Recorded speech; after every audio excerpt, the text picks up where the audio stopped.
of orders, item number 1. Please, Your Lordship. I appear on behalf of the applicant in the IA. The IA has been filed for delay, the connotation of a delay of 19 days. In the past, in the last order, it has been only reflected as 90 days. As per Your Lordship last order, we have taken steps. It is reflected in the office note dated 14/9, my lord. Since the delay is only 19 days, my lord, I have paid it. The delay will be controlled, my lord. There are sufficient grounds I have stated in the IA for condoning the delay, my lord.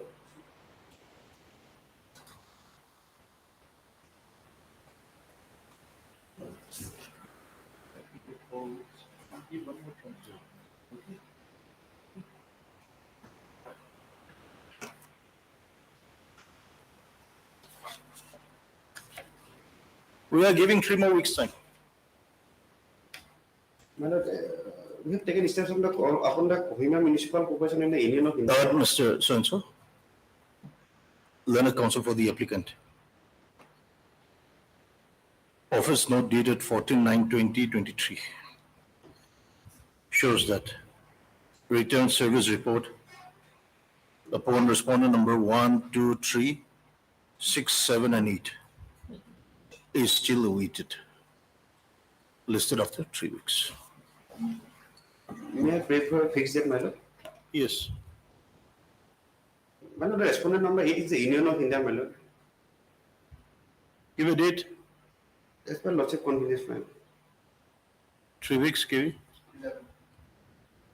11 of 11 October. Listed on 11/10/2023. Highly obliged.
Yes, sir. With kind permission, may I mention an item number 14? Item 14. Please. Ye 14. Yes. Huh? No, actually, I am an outstation lawyer. I came from Delhi. Huh? And I was seeking my lord's indulgence if my lords may accommodate me in the first half because my train is at 5 o'clock from Dimapur. So if my lords may accommodate in the first half. First off, I'm sorry because actually we have one part-heard matter as the first hearing item. So at the outset, if possible, my lords, I can just pray that if my lords may hear me at the outset, if possible, my lords, at this outset of hearing. We have a part-heard matter.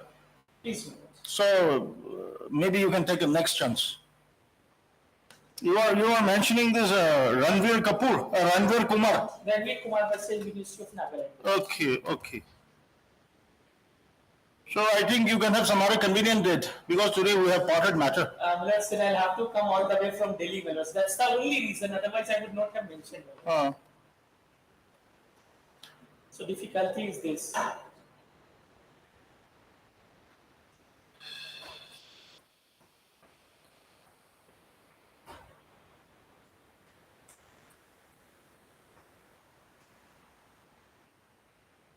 We have two part-heard matters before you. Please. So after the part-heard, Melos, I'll try. I'll see Melos. You can try. It's all right. After part-heard. Please. After part-heard. But if your flight is at what time is your flight? No, my train is at 5 Oh, o'clock train. from Dimapur. So I have to go at least by 2 o'clock so that I can reach there at 5. So you have code only up to till 1. 1 to 2 break. Yes, Melos. That's the So it's up to you. It's up to you. Please. Please. Grateful. I'd like to mention item number 19.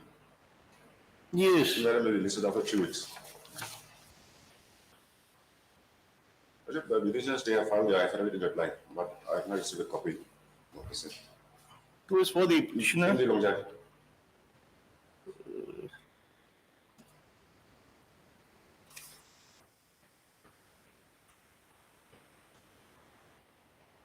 Mr.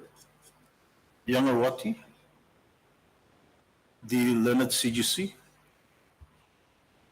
seeks adjournment of the case after 2 weeks. 3 weeks, Major. Prayer is allowed, listed after 2 weeks. Okay. Major.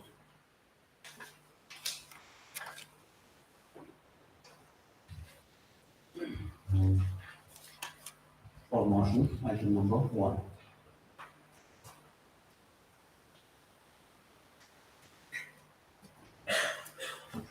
Members, Your Lordship, Yes. here the petitioners, Your Lordship. Here, all the petitioners, their works are inquiries on scale, Your Lordship. Okay. And then after serving for 30 years, Your Lordship, the engineer chief, they forwarded all the petitioners' names to the Commissioner Secretary, Motion Housing, in the year 2022, Your Lordship. But then, since there's been a long delay, the petitioners submitted a representation on 31/7/2023 for early regularization. But then, since no steps has been taken, now the petitioners are before this court, Your Lordship. Okay. Mr. Subhamwati Jamir, Walling, Your Lordship. Walling, I'm sorry. The learned counsel for the petitioner. Stop. The case of the petitioner is that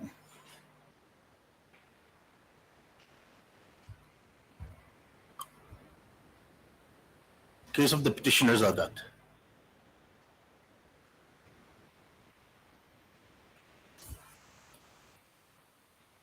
they are all serving as work charge scale under the Department of NPWD, Nagaland, Kohima.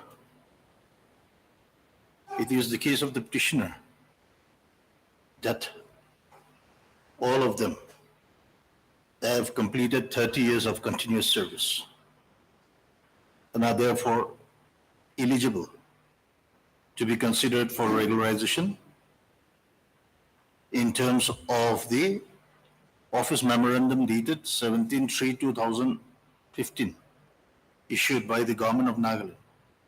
Stop. It is the case of the petitioner that the Engineer-in-Chief NPWD Nagaland Kohima has by the letters dated 6 June 2022, 1/11/2022 and 2/11/2022 forwarded the names and details of the petitioners to the Secretary to the Government of Nagaland, Works and Housing, Kohima, Nagaland, for consideration of the regularization of the petitioner's service. It is further the case of the petitioner that the petitioners had submitted the representation dated 31/7/2023 to the Engineer-in-Chief NPWD Nagaland Kohima to take steps with the government for regularizing the service of the petitioners. However, no action has been forthcoming till date. Being aggrieved, the petitioner has filed the instant writ petition. Issue notice to the respondents, returnable within 4 weeks. Ms. M.S. Inaholi, the learned government advocate, appears on behalf of the respondent number, 1 to 7, Your on Worship. behalf of 1 to 7, all the respondents. on behalf of all the respondents. Therefore, no formal notice need be issued. Stop. The learned counsel for the petitioner shall, however, serve requisite copies of the writ petition to the learned counsel, to the learned government advocate 3 days, Your Worship. within a period of 3 days from today, listed accordingly. To question. For motion, item number 2. Yes, Thank you, Sir ma'am. Lordship. Yes, ma'am. Lordship, here, I'm challenging the one dated 22/9/2004 as well as the one dated 17/3/2015, Lordship, and I'm also praying for minimum scale pay as well as praying for regularization, Lordship. Lordship, here, the petitioner, he was appointed as Court Judge Jugali in the 1989, Lordship. He has been serving for 34 years now, Lordship, and he's be retiring in next year. Lordship, and I've also written a representation dated 15/5/2023, Lordship. However, nothing has been done yet, Lordship.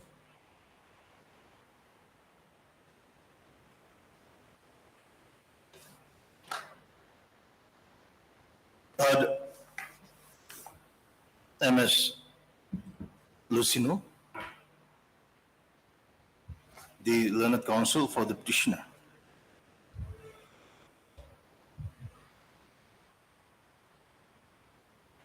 Stop. The petitioner was appointed as a Jugali in the office of the executive engineer, within bracket, PHET, Zenaboto, Nagaland.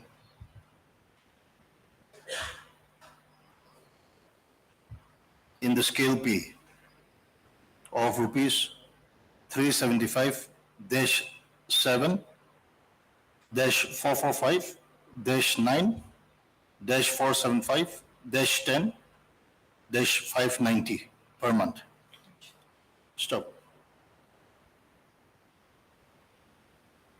It is the case of the petitioner that he has been serving the department continuously for about 34 years and is therefore entitled to be regularized in service. Stop.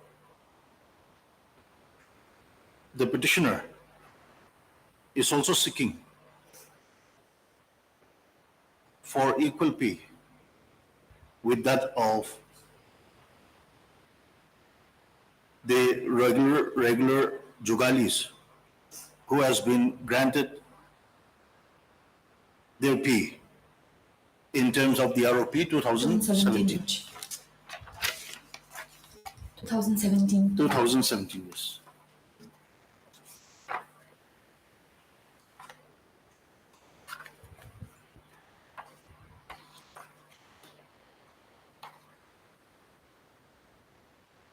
My representation is at page 34, Lordship. Yes. The petitioner has submitted the representation dated 15/5/2023, seeking for scale P and also for regularization in service. However, the same has not been considered till date.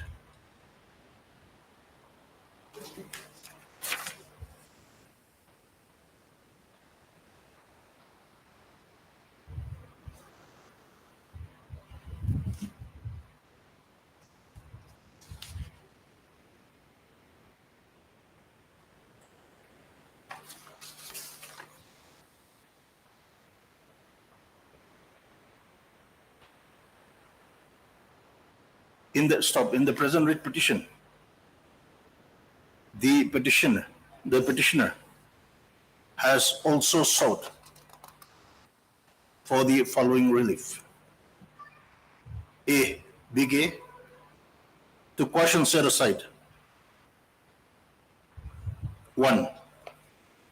Clause Roman 2, within bracket Roman 2, Roman 3, and Roman 4 in the scheme of 2004.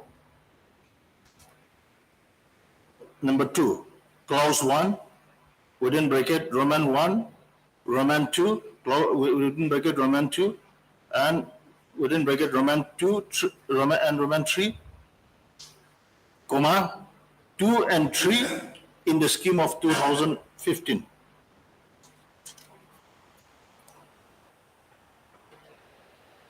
B,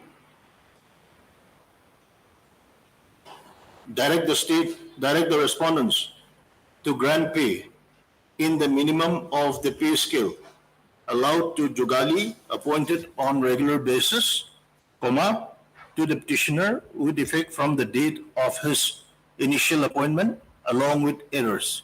C, direct the respondents to regularize the service of the petitioner. Lordship. Issue notice to the respondents, returnable within 4 weeks. Since, Mr. Moimchan, the learned senior government advocate, appears on behalf of the state respondents, no formal notice need be issued. The learned counsel for the petitioner shall, however, serve requisite copies of the writ petition to the learned government advocate During the course of the day, in Lordship. the course of the day. Listed accordingly. Lordship, Yes. here, the petitioner is challenging some clauses in 2004 and 2015 OM, Yes. legalization of work and official. Now, they have not implemented the chief secretary in the PNR. Chief secretary and the commissioner secretary PNR should be partly responsible. Because this are the policy decision of the state, where the chief secretary is the governing secretary. So, since they are challenging Check. some of the clauses. Check out. Lordship, I'll get I think he has a point there. The government advocate has a point. Lordship. You are challenging the policy decisions of the government. Yes, Lordship. So I think it will be necessary to implement the chief secretary as well as the nodal department. So just check out. Lordship, I will. Okay. I'll get instructions. Okay. Similar with all the other motion matters. Same prayer, Lordship. Just Same. the length of service and the department is different. Okay, we pass, with that difference, we pass orders. Yes, Lordship. Much obliged. Lordship. Yes.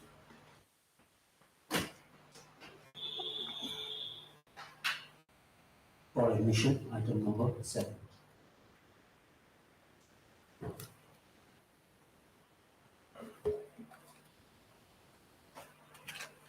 Yes, what is the matter about? May I please, Lordship? Yes, Lordship, my senior city is unlike in court number 2. yes. So kindly this matter may be listed after the other items. What is the matter? This is only for admission. Your Lordship, it's regarding appointment of all the best. The pleadings are completed. Yes, Yes, Your Lordship is complete. It is submitted by the parties that pleadings are completed. Listed for hearing in the usual course. Okay.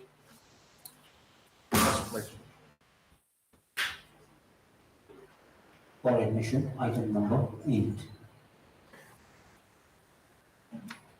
Please, Your Lordship. Yes. Your Lordship, here I'm here to file counter. So, Your Lordship, I kindly grant some time to file counter, Your Lordship. Yes. MS Inauli, the learned government advocate, 6 for 2 weeks' time. 3 weeks, Your Lordship, because Okay, 3 weeks' time to file affidavit in opposition on behalf of the state respondents. Prayer is allowed, listed after 3 weeks. Okay. bless Your Lordship. For admission, item number 9.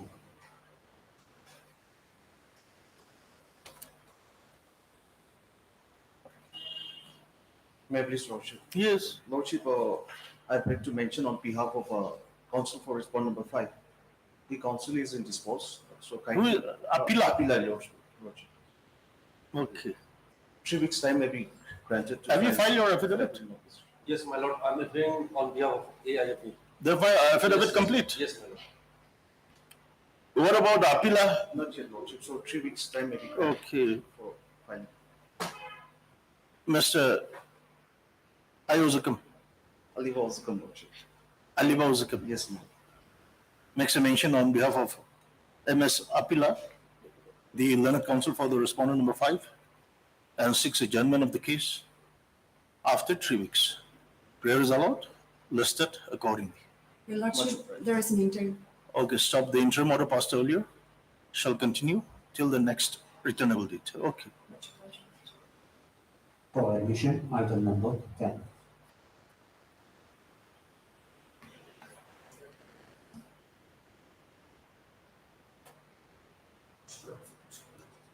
Yes, what is the matter? Please, Your Lordship. Yes. My Lord, I am for the private respondent. Who is for the petitioner? The petitioner's counsel, Lordship, Ah, supposed to be here. I've raised a preliminary objection about the maintainability of the petition, Your Lordship. to the preliminary The petitioner is actually outraged. Who is the petitioner? I don't know whether they came across the cause list, Your Lordship.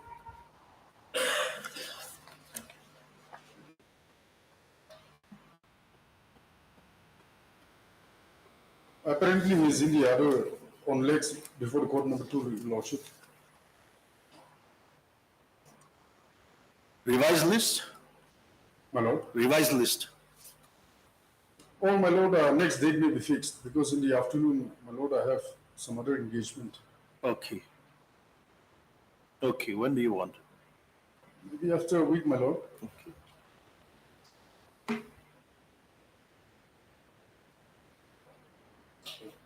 None appears for the petitioner.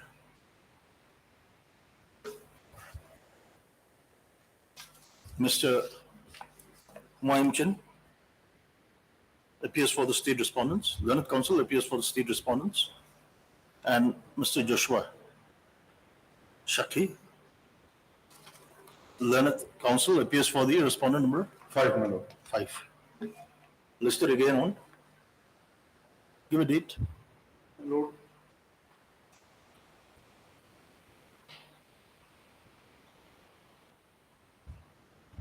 Can we have it on 26th?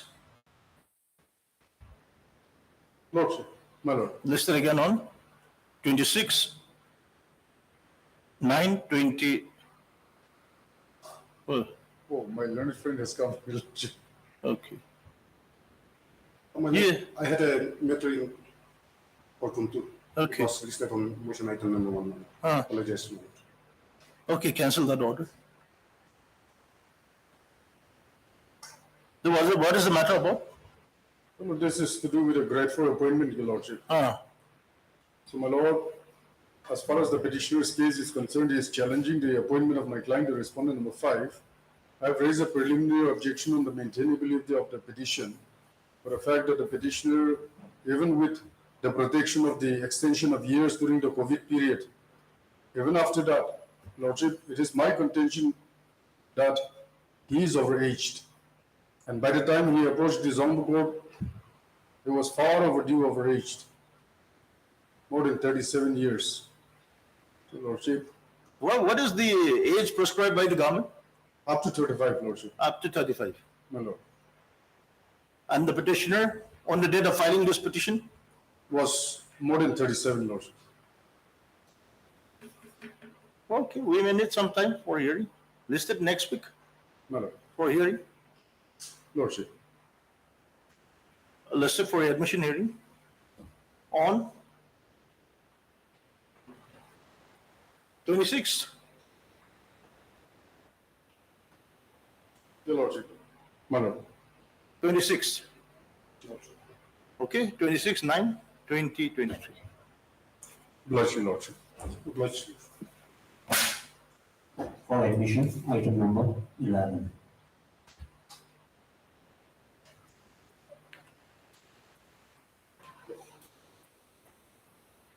Your Lordship, Yes. I'm representing the state here. I may be allowed 3 weeks time, Lordship, to file the state count.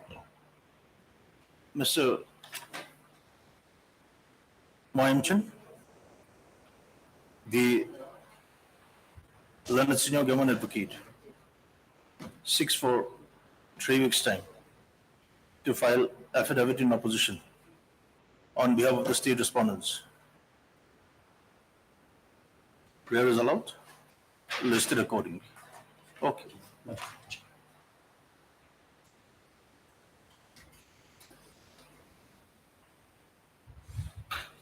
For hearing, item number 12.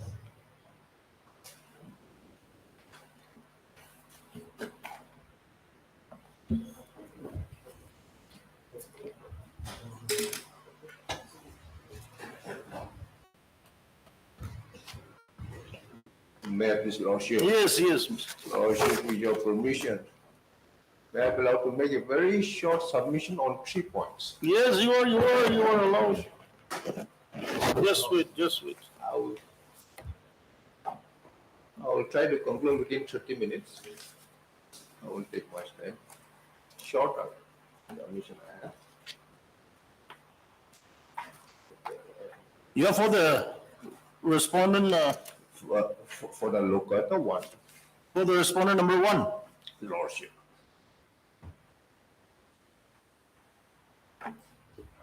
It just take 30 minutes. Yes, we'll try to complete.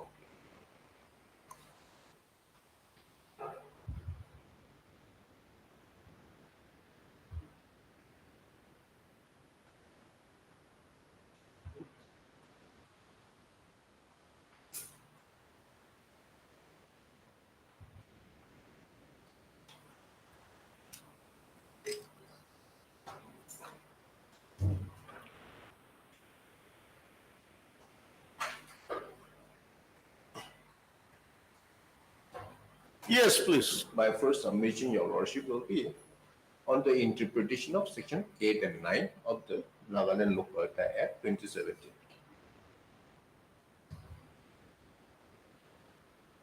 In my respectful submission, the petitioner has misconstrued and misinterpreted the state provisions, Section 8 and 9.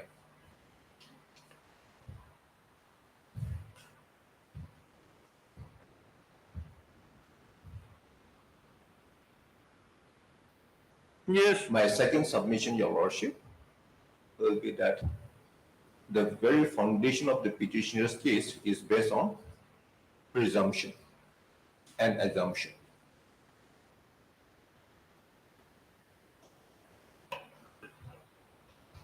No writ lie on presumption, assumption, or conjectures.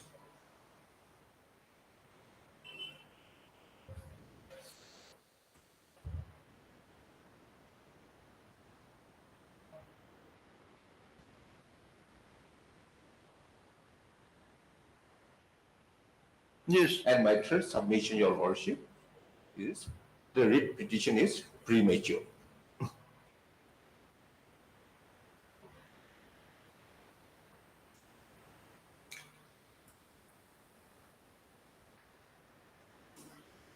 Yes. Yeah, may I take Your Lordship to my first submission? The Section 8 of the Nagaland Lokayukt Act. The other day, Your Worship, Was that? yeah, Where's the book? it has been furnished. Lokayukt Act.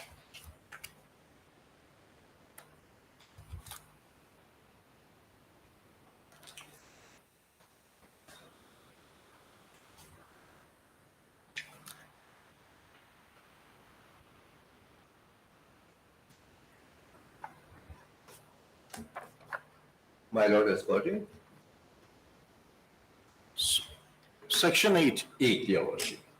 Yes. May I read out? Yes, please. Matters which may be investigated by Lokayukta or Lokayukta. Subject to the provision of this Act, the Lokayukta may investigate any action which is taken by or with the general or specific approval of the Chief Minister, member such and such, such and such. Any other lordship.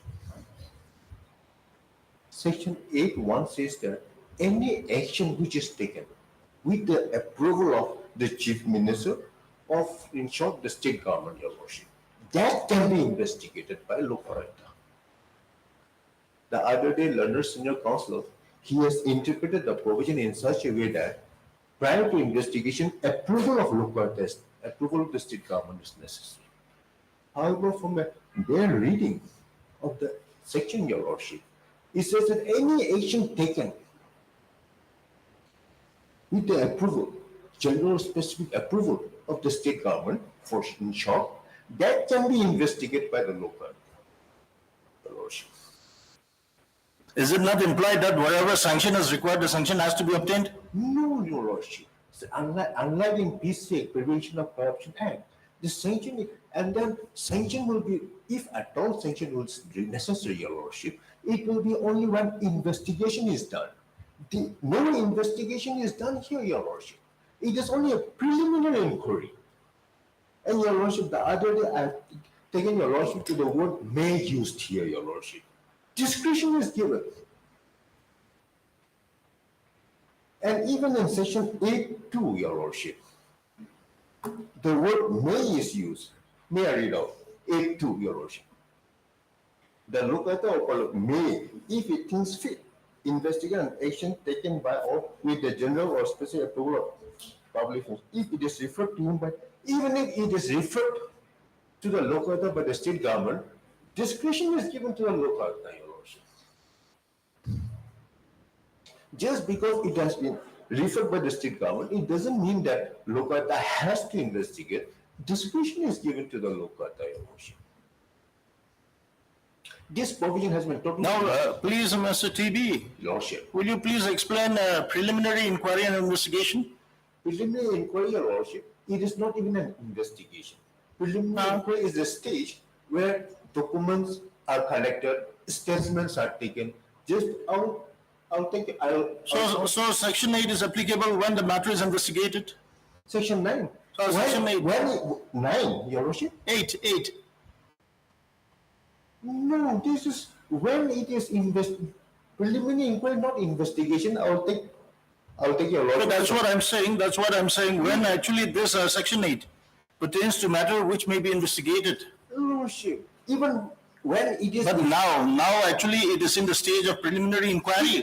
So whether section 8 is applicable? That is the thing, Your Lordship. The petitioner is relying on that. I will say that even in case of investigation, approval is not necessary. Now, this is only preliminary inquiry where the section 8 comes.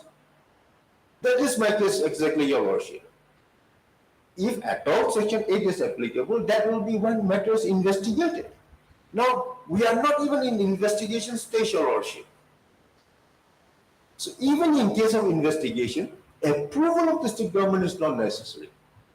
Lordship may appreciate, Your Lordship, Lokpal at the center and Lokayukta in all the states, Your Lordship, came into being as a result of popular movement, Your Lordship, in order to investigate corruption or misuse or abuse of power in public life, Your Lordship.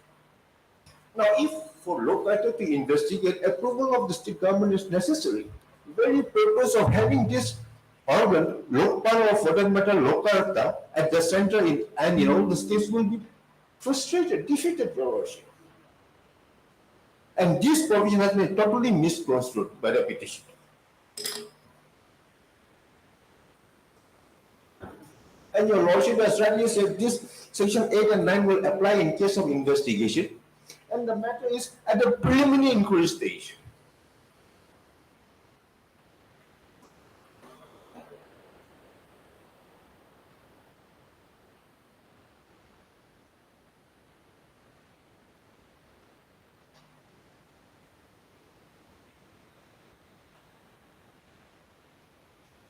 Okay. So even section 9, Your Lordship, is not applicable. And Your Lordship, the other is section 9.1. May I take Your Lordship to section 9.1? Here, may I read out, except as hereinafter provided, the Lokata or Upalokata shall not conduct any investigation under this Act in the cases of a complaint involving grievances in respect of any action if it relates to like service condition. Your Lordship has gone through that clause D to the second schedule, Your Lordship, where appointment, retirement, pension, whatever, Your Lordship. But here, Your Lordship, it relates to complaint. This matter not subject to investigation are those complaint involving grievances, not complaint involving allegation. Your Lordship, for example, the petitioner allegation is made against the petitioner that he has obtained the appointment illegally. Now, whether the petitioner can take shelter of section 9.1a, read with schedule D, clause D to the second schedule, saying that no, this matter relates to service condition. So, Lokarta is barred from investigation. No, Your Lordship. What is barred is complaint involving grievance and not complaint involving allegation, Your Lordship. And even otherwise, What was the allegation? allegation, like here, petitions are being allowed to overstay illegally. Who has allowed them? That Your Lordship. Has any inquiry been conducted against those officials? No investigation, not just preliminary inquiry is going on, Your Lordship. Just preliminary inquiry, that is the thing, Your Lordship. But actually, a preliminary inquiry even against those officers, it has not been conducted. Maybe. If, Why? What is the reason? Maybe record. I'm not privy to that because, Your Lordship, these are conducted in discrete preliminary as per the provision, Your Lordship. But if Your Lordship wants, I can bring the record, Your Lordship, in seal about that. We'll see. But continue. That is the only thing, Your Lordship. But no investigation has been conducted. So, in my respectful submission, Your Lordship, to my first point, section 8 and 9, it has been misconstrued and misinterpreted by the petitioner. Even otherwise, section 8 and 9 will come into play only when regular investigation is done by the Lokarta and not at the preliminary stage, Your Lordship.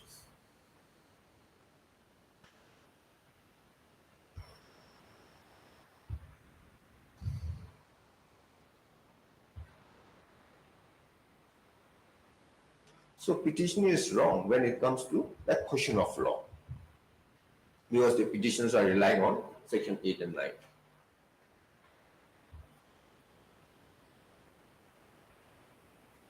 And petitioner is wrong both in facts also, Your Lordship.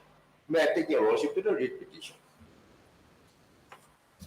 The other day, the Lord Senior Counsel for the petitioner has taken Your Lordship to the writ petition starting from paragraph 11, saying that this is the foundation of the petitioner's case. Your Lordship may kindly know the word. But the foundation, that is the word which the petitioner has used. Starting from Paragraph 11.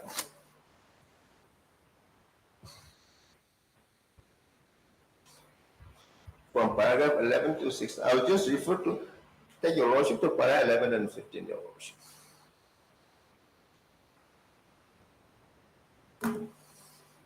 Yes, please. There we go. That the petitioner begs to state that the petitioners are not disputing about the exclusion of the past service for computation of length of service. As such, exercise is to be carried out by the competent authority in terms of the relevant provision of law in operation. However, the fact remains that the petitioners have not indulged in any corrupt practice or illegal practice to gain such benefit. We are not on that, Your Lordship. Just say preliminary inquiry. The respondent has processed to initiate the inquiry against the petitioner. Mr. TB, As if such corrupt practice. this court has time and again been asking you Lordship. why the inquiry only against the employee? Why not against the officials? Your Lordship, I can produce a record because I'm not privy to that. Whether officials have been issued someone or whether documents have been called from the record, that answer I don't have as of, because I'm not privy to that preliminary inquiry, Your Lordship. But if Your Lordship Even a layman's understanding, you are conducting an inquiry on the ground that the petitioners they have overstayed. Now, who has given them the authority to overstay? Why not investigate that officer? See, this is why some very vital question you have the. Lordship's query, I've understood, Your Lordship, but as I've said, I'm not Okay, privy to continue. that. Yes, we'll come to If that. Your Lordship wants, Your Lordship, I can. Please continue. Yes. But the respondent number 1 has proceeded to initiate the inquiry against the petitioner as if such prior practice has been committed by the petitioner resulting in the exclusion of the past service for competition of the length of service. May I take Your Lordship to paragraph 15? That the petitioner begs to state that the entire proceeding, paragraph 15, initiated by the locator was done without serving charges against the petitioner. Your Lordship, this is irrelevant, Your Lordship. Paragraph 11.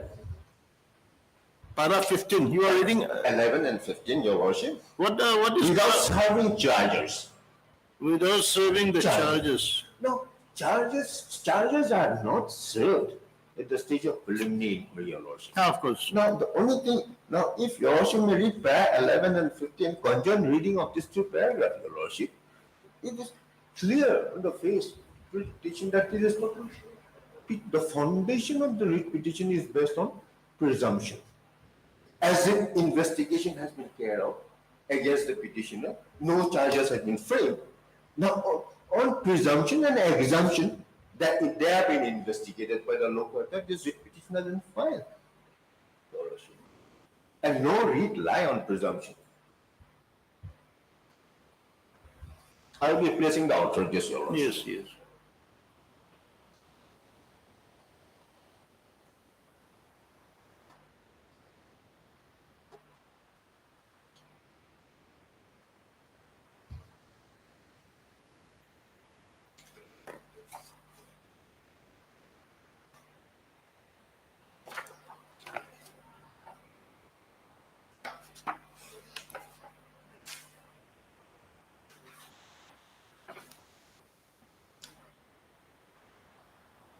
Yes, Mr. And coming to my third submission, Your Lordship, my last.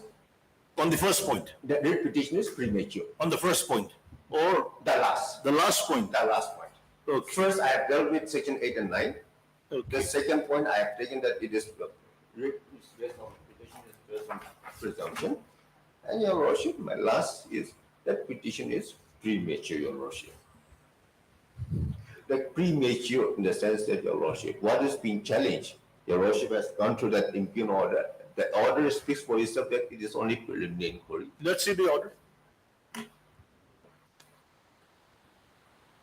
Page 36, the writ petition. Of the? Writ petition, Your Lordship. I'm just relying on writ petition only. Yes. Yes. Please read. The first sentence, the Nagaland local is conducting a preliminary inquiry based on the complaint. So this order is passed in connection with the preliminary inquiry. So what I want to impress upon Your Lordship is that questioning preliminary inquiry is premature, Your Lordship.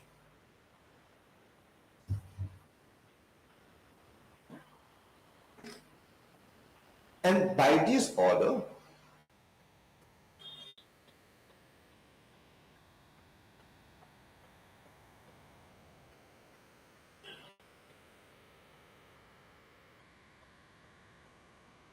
no right, be it constitutional or legal right of petitioner, has been violated. In fact, in my preliminary objection, I have categorically made the statement, and Your Lordship, that no legal right of the petitioner has been violated by conducting preliminary inquiry, and that has not been rebutted to Your Lordship. No reply has been filed, Your Lordship. Now, the established principle of law, Your Lordship, only a person who has suffered legal injury, Your Lordship, can invoke the jurisdiction under 226, Your Lordship. Petitioner first has to satisfy this honorable court that what legal injury has been suffered by the petitioner. That is the first condition prerequisite, Your Lordship. Now, without having satisfied Your Lordship the legal injury suffered by the petitioner, Your Lordship, whether this honorable court can entertain a petition under 226 and issue writ as prayed for, Your Lordship. Preliminary inquiry, Your Lordship, is not even an investigation, is just in Charleston's case, Your Lordship.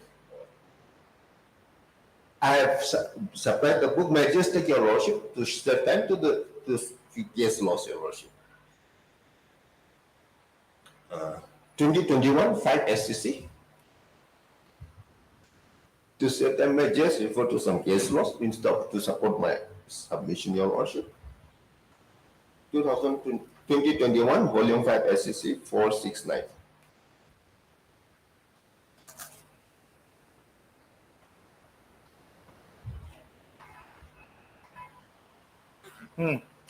Para 15, Your Lordship.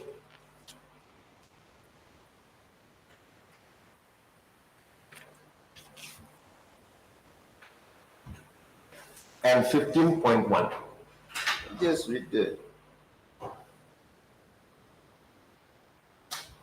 on preliminary inquiry, Your Lordship. I have to Para 15. Para 15, Your Lordship.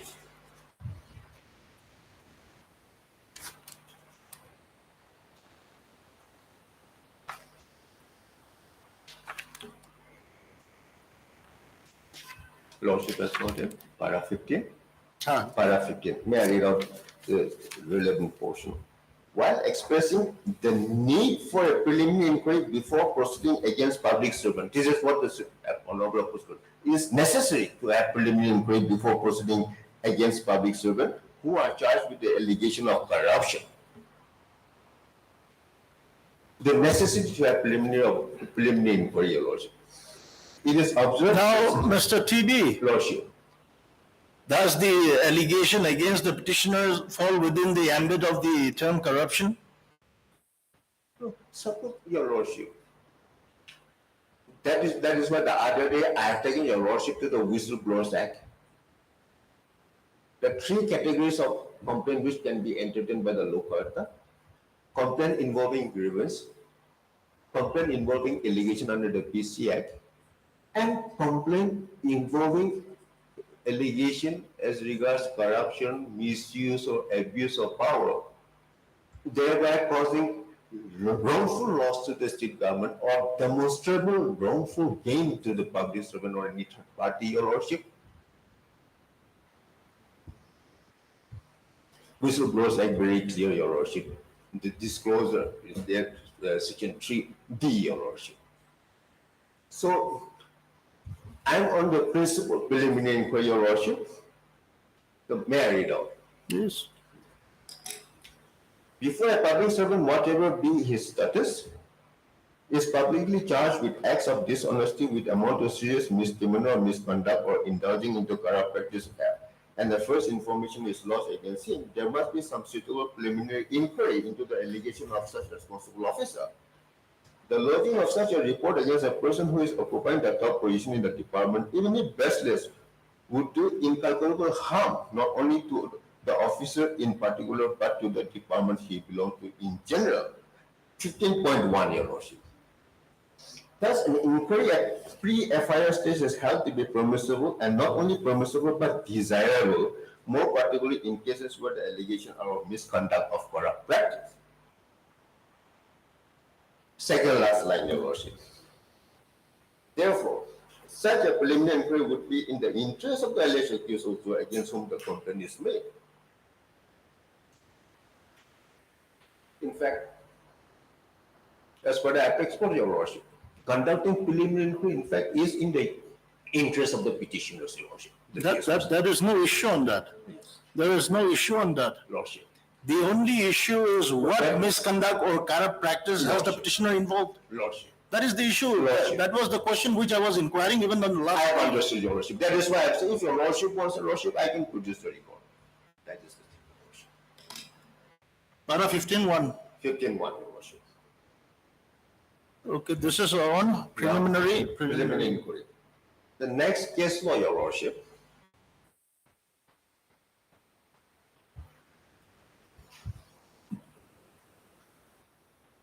is 1996, Volume 4 SCC. This on preliminary inquiry, this is our last one. Just read 15.1 once again. 15.1.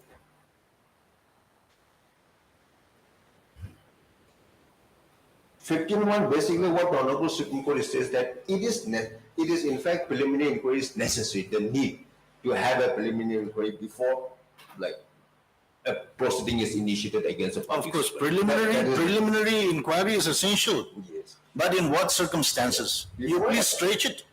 Before a public servant, because now, Your Worship, to what stage the preliminary inquiry is, the investigation stage, whatever, because after this, there's an interim order, so that investigation is preliminary inquiry, even that preliminary inquiry has been stayed, Your Worship. Yes, Mr. T. Next case, Your Worship, 1996, Volume 4 SCC. Preliminary inquiry is not concluded, Your Worship. We cannot say that no officers or officers have been inquired into, because in the preliminary stage itself, the inquiry has been stayed, Your Worship.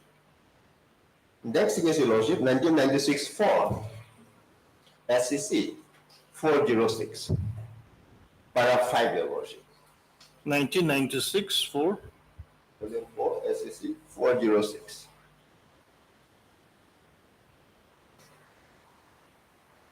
Para 5, there is one paragraph, Your Worship. Para 5. My Lord.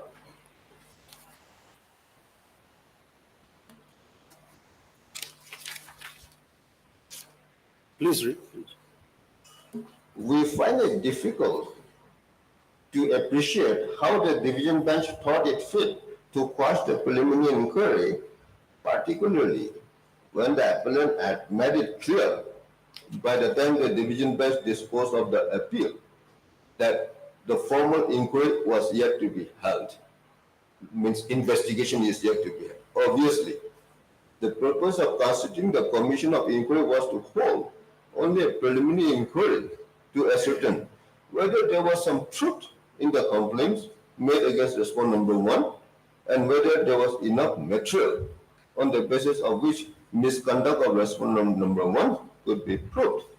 The learned judge failed to appreciate that at this stage, no formal charge was required to be framed. This is one of the paragraph 15 of the writ petition. Nor even participation of the respondent was necessary. Not necessary to hear, Your Lordship. Now, fourth line from the bottom, there was hardly any role for the court to play at that stage. Fourth line from the bottom, the learned single judge Saturday dismissed the writ petition as premature, and it was not proper for the division bench to set aside the order and quash the whatever was wrong.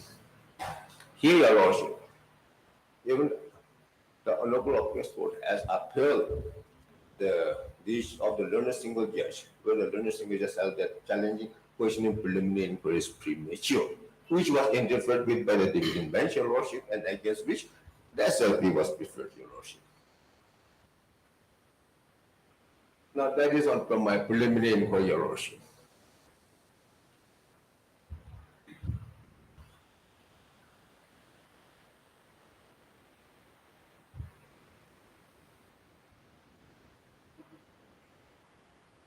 Now, in this case, which you have cited, the preliminary inquiry was conducted to ascertain whether there is enough material on the basis of which misconduct of the respondent number 1 could be proved. Your Lordship. See?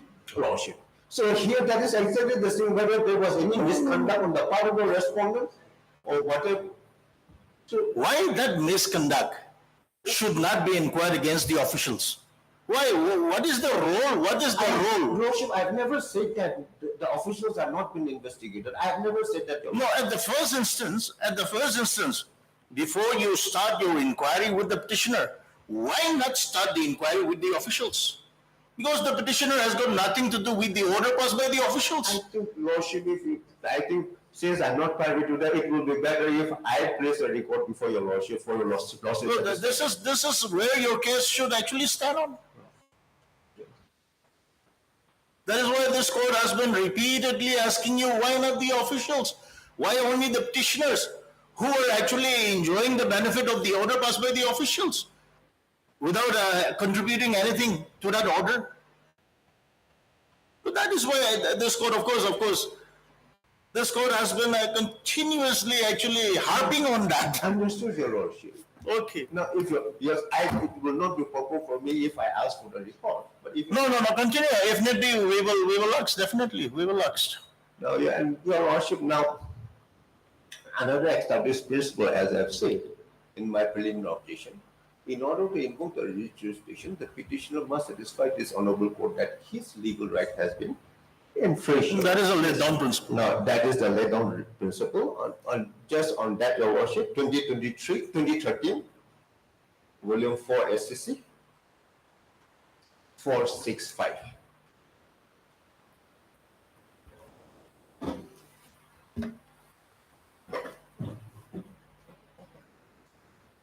Twenty 2013, volume 4 SCC 4 SCC 465.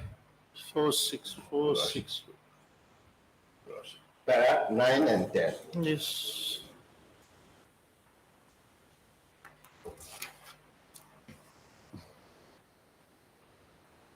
Para 9 and 10, your worship.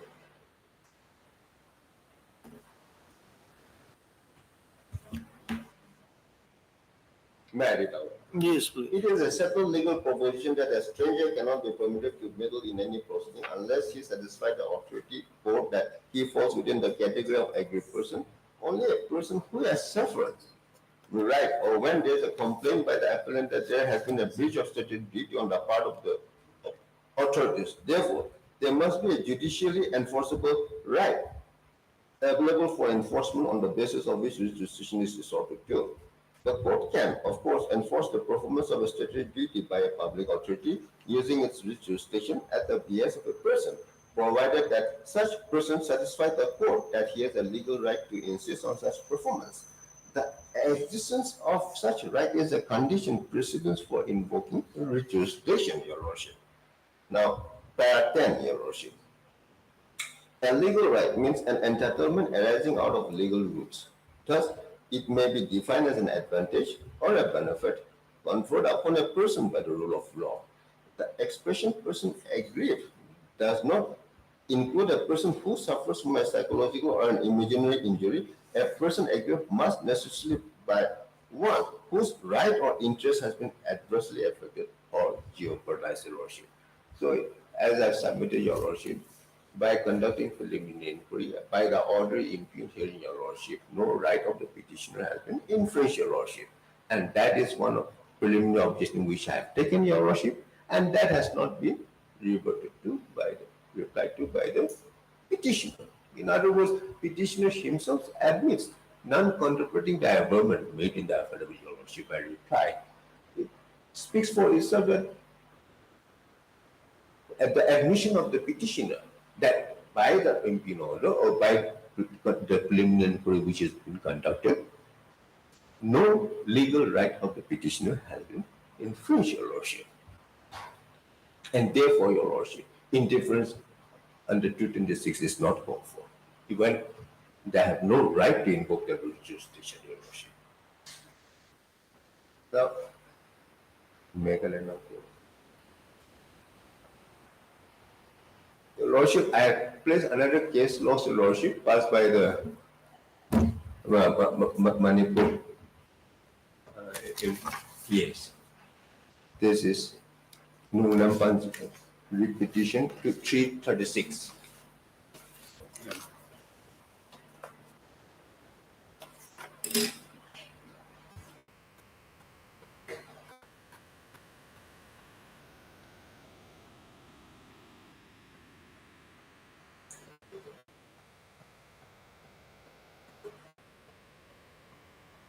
Right. Yes, by a division bench of Manipur High Court, your lordship, on presumption. para 25 and 29, because I have made a submission that no rely on presumption or assumption or on conjectures, Your Worship. So on that, Your Worship.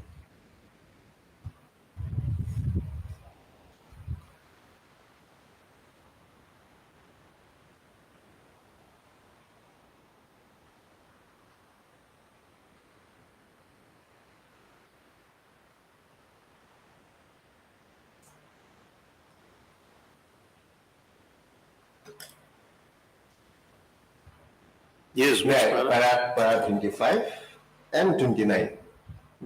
I'll just read there is a 2-3 lines only, para 25 and 29.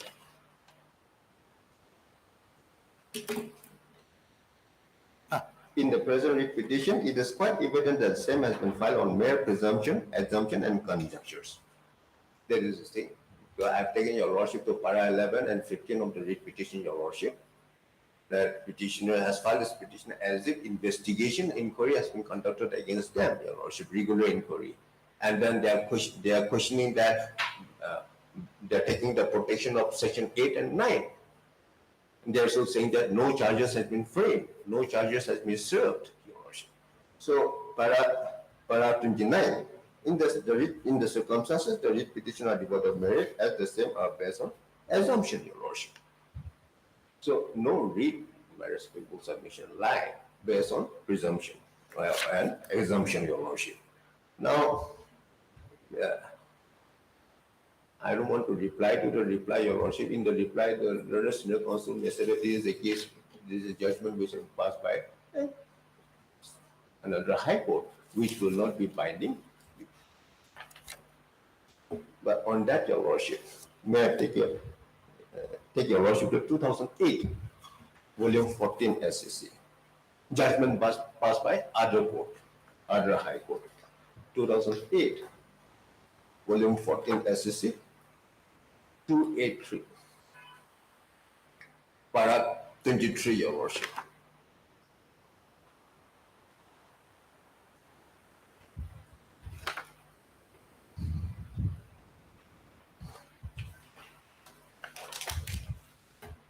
Para 23, my lord. 2008? 2008, volume 14, SCC, page 283. Para? 23, Your Worship. Married on.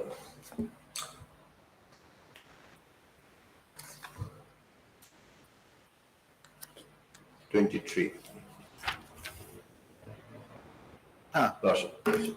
Although the judgment referred to above were cited at the bar in the High Court, which were taken note of by the learned judge of the bench of the High Court, but without either recording its agreement or dissent, it answered the two questions referred to in favor of the revenue, judicial decorum, propriety, and discipline required that the High Court should. Okay. Listen. Here it should be stopped anyway. Should special decorum, propriety, and discipline required that the High Court should, especially in the event of its contra view or dissent, have discussed the aforesaid judgment of the different High Courts and recorded its own reason for its contra view. We quite see the fact that the judgment given by a High Court are not binding on the other High Courts, but all the same, they have persuasive value. Another High Court would be within its right to differ with the view taken by the other High Courts, but in all fairness, the High Court should record its dissent with reasons. Therefore, the judgment of the other High Court, though not binding, had persuasive value, which should be taken note of and dissented from by recording its own reason, Your Worship. So, just to sum up, Your Worship, in my respectful submission, the present petition is wrong both in facts as well as in law. In facts, it is wrong because it is based purely on a presumption, assumption, and conjectures.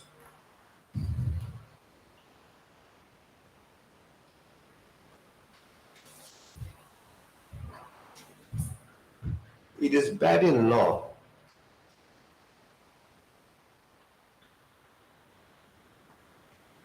Because the petitioner has relied upon Section 8 and 9 of the Nagaland Lokpayata Act 2017, which is not applicable in the present case, Your Worship. Those provisions are applicable only in case of regular inquiry, investigation.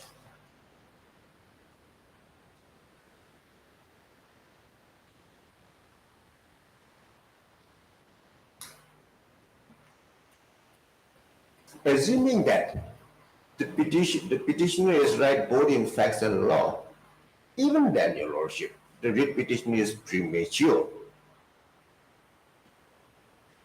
Because no interference is called for at the preliminary inquiry stage, when in fact, even to the preliminary objection raised by the respondent, that no legal right has been infringed, which is a precondition for the petitioner to invoke the writ jurisdiction, Your Lordship. It has not been rebutted, not controverted, Your Lordship. So when no legal right of the petitioner has been infringed, Your Lordship, the very precondition for invoking the writ jurisdiction is missing, Your Lordship. So, much obliged, Your Lordship. I rest my case, so the petition is liable to be dismissed.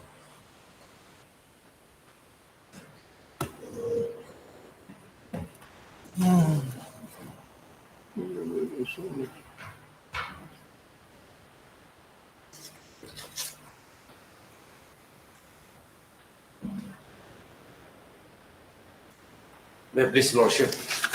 My Lord, I'm appearing on behalf of, I'm representing respondent number 2, which is performer respondent here, my Lord.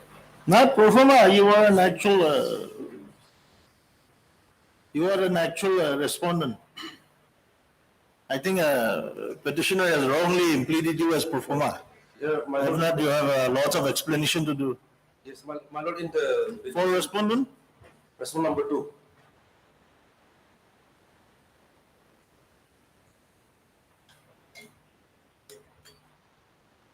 Here, my Lord, in the petition, the petitioners are challenging questioning the jurisdiction of the Lok Ayukta. Here, so the respondent number, in fact, the respondent number 2 has no comments. Yes. However, my Lord, in the certain facts, in my affidavit, I have clarified some facts, my Lord. Where is your affidavit? Affidavit in opposition, filed on behalf of respondent number 2.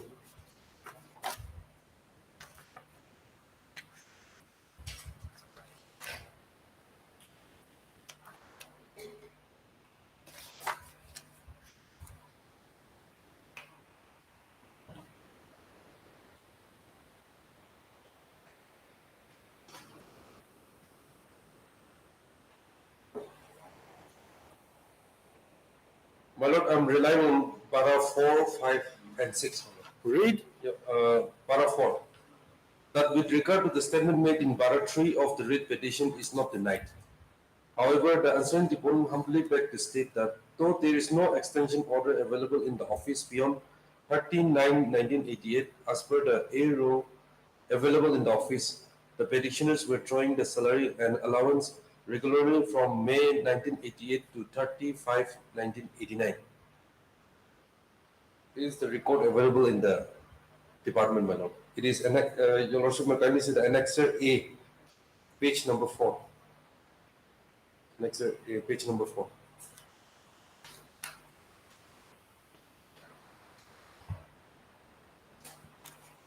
Para 5. Annexure A, page number 4. My affidavit. Salary statement. Yes, from wait, May- yes, wait. Yes, my Lord.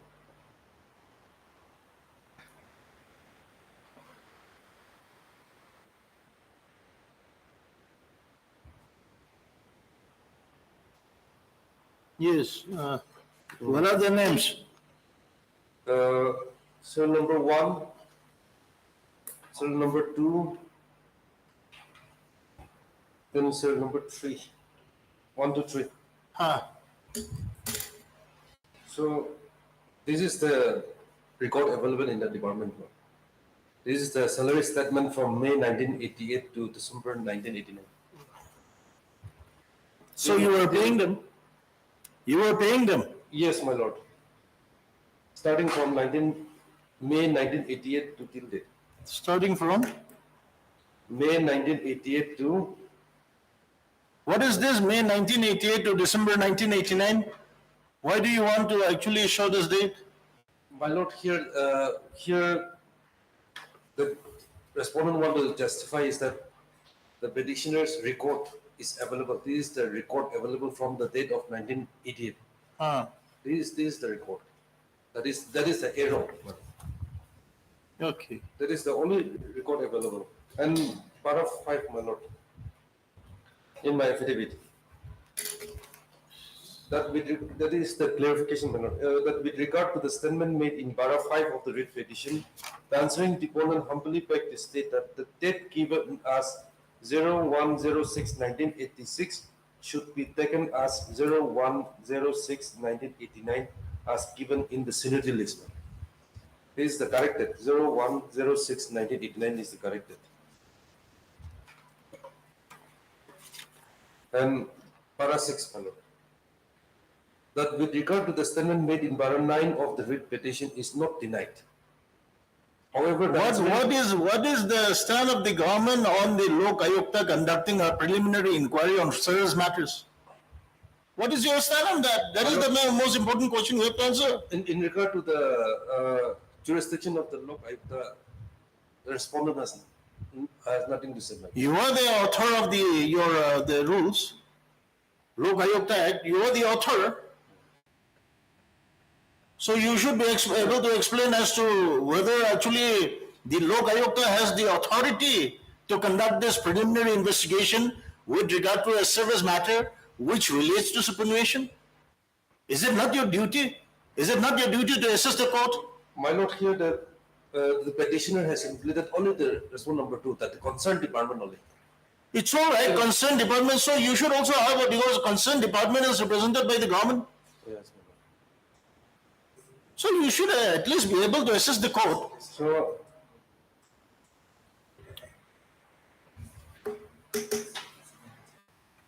see, if no help is forthcoming from the government, actually it should be the government who should be able to explain as to whether the Lok Ayukta has the power to conduct this preliminary investigation.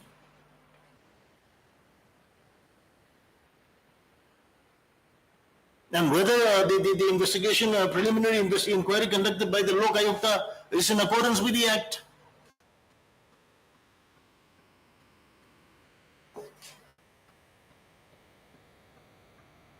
At least we expect that kind of assistance from the government advocates. my lord, here, in fact, actually, the petitioner has with respondent. Do you disagree with the order which the petitioner has furnished this court? Order dated 30 May 2023. Whether, Mr. CT, whether you have given a copy, furnish a copy to the government advocate. My lord, this copy is not with me.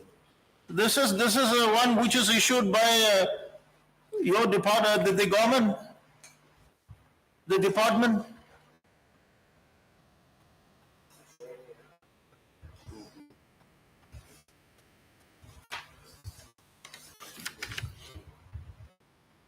And if this order has been issued by the department, how can we allow Lok Ayukta to conduct inquiry? Yes, my lord, this order was not furnished to me. When the Lok Ayukta is conducting an inquiry on the overstay, and the government has passed an order announcing the date of retirement on May 2024, am I right? All this, I think you should be able to assist the court. You are the government, you should be able to tell this court, look here, the action resorted to by the Lok Ayukta is proper in accordance with law, or is not proper, not in accordance with the act. I think at least you are the government, you should be able to assist this court. My lord, here, this order is not furnished to me, my lord. That is why I am not aware of this order. So if this kind of, if this kind of order is passed by the department, it clearly shows that the Lok Ayukta has overstepped its authority.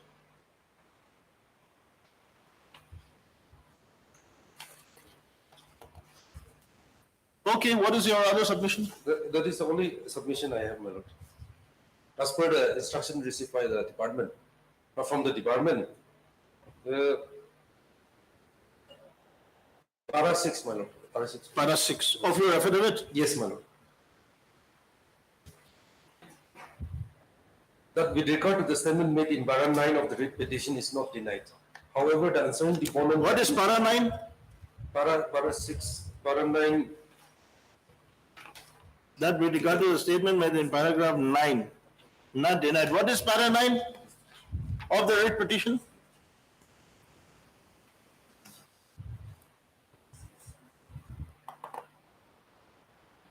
Please read, Mr. Tiwa. Para 9 from the. Yes, from the petition. The petitioners beg to state that Honorable Upa Lok Ayukta White number 07/12/2022 had decided to conduct a preliminary inquiry against the petitioners based on a complaint lodged before the Nagaland Lok Ayukta by unknown person with the allegation that the petitioners' past service was not counted while computing their land of service. The aforesaid order had also made a baseless allegation that the petitioner's name was recommended to apply for voluntary retirement. However, the petitioners continue to be in service despite such recommendation, which is an incorrect allegation as it was never notified nor communicated to the petitioners. So that is not denied by you? Yes, it is not denied because here what the respondent want to say is the petitioners, they have not. Here the order says that the petitioners, they have applied for voluntary retirement, but the respondent want to clarify that there is no record of application submitted by the petitioners for voluntary retirement. There is no record in the department available. Yeah, please repeat that. In para 9 in the order passed by the Lok Ayukta, it says that petitioner, they have applied for voluntary retirement. Here the respondent want to testify that the petitioner, they have not applied. Means there is no record of. They have not applied for voluntary retirement. Yes, yes. That is the justification I have to make. So, in para 6, it says that the answering deponent pertinent mentioned herein that the Office of the Water Resource Department does not have a record whereby the petitioner's name were recommended to apply for voluntary service by any committee as stated by the Honorable Upa Lok Ayukta order dated 07/12/2022. That is para 9? Yes, my lord. Para 9 of the petition? Yes, my lord. And you are actually like, you are not denying that? Yes, there is no record. In fact, we are supporting the petitioner here, saying that there is no recommendation from the department to recommending the petitioner to go for voluntary retirement. There is no record.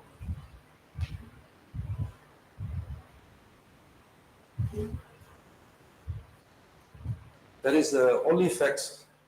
The respondent number 2 You could have just given one line, 1 or 2 lines saying that actually the Lok Ayukta has the power within the act to conduct this inquiry, or Lok Ayukta does not have the power to conduct this inquiry within the act. At least one line the government should give, one line, because actually the petitioners are challenging the jurisdiction of the Lok Ayukta to conduct the preliminary inquiry. Anyhow, that is my only submission, my lord. please take note of this. Please take note of this. Okay. Note of this order. Yes, Mr. CT. Much pleasure. I'm sorry I could not attend in the initial part of the proceeding. It is your loss. I was still there. preoccupied with the motion matter. This Just a week, short reply, Lordship, because the other day I have made elaborate submissions and only some reply to the submissions made by respondent number 2, Lordship. My learned friend has referred to the finishing clause in the Nagaland Lok Ayukta Act 2017 to refresh our mind, Lordship, because this submission was made the other day. just with And then few days has lapsed, so I would like to refer to the submission which my learned friend has made in the finishing clause, in the complaint and the grievance. Just wait, just one second. Let me just call the fellow. Is another?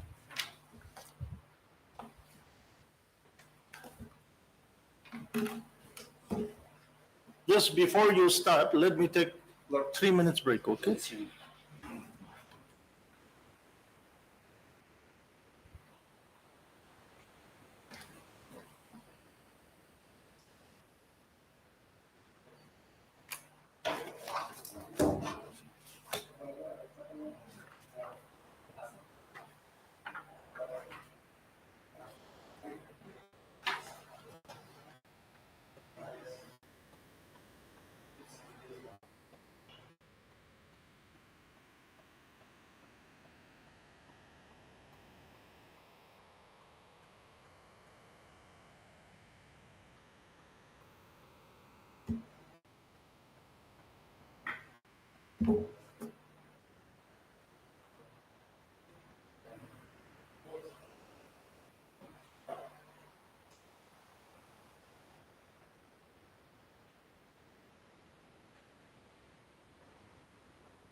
See how much that was also, and I never surprised and really like this in my life. Actually, also, private speaking. Yeah, I was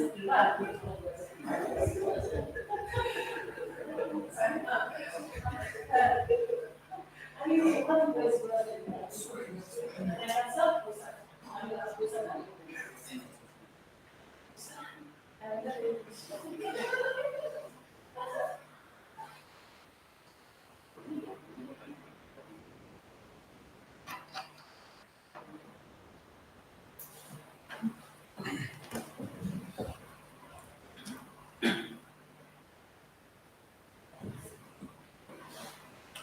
Yes, please. Yes, Your Lordship. Your Lordship, I beg to mention item number 16. Item 16, hearing.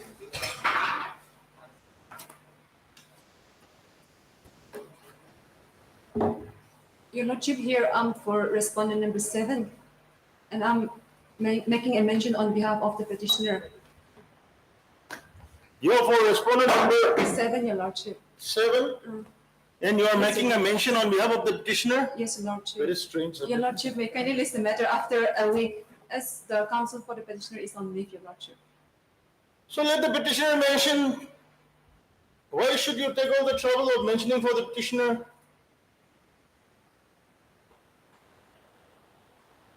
No one is present on behalf of the petitioner, Your Lordship. Okay, none appears for the petitioner. Oh.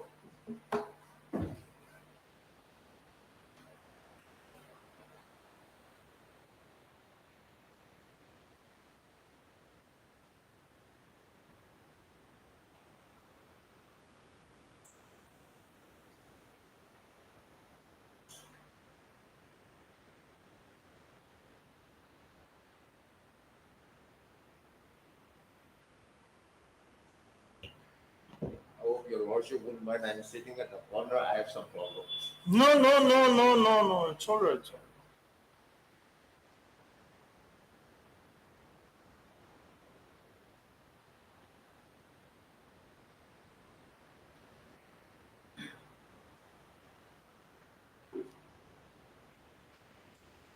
Item 16. None appears for the petitioner. Listed after 2 weeks. Okay. Much pleasure. Okay.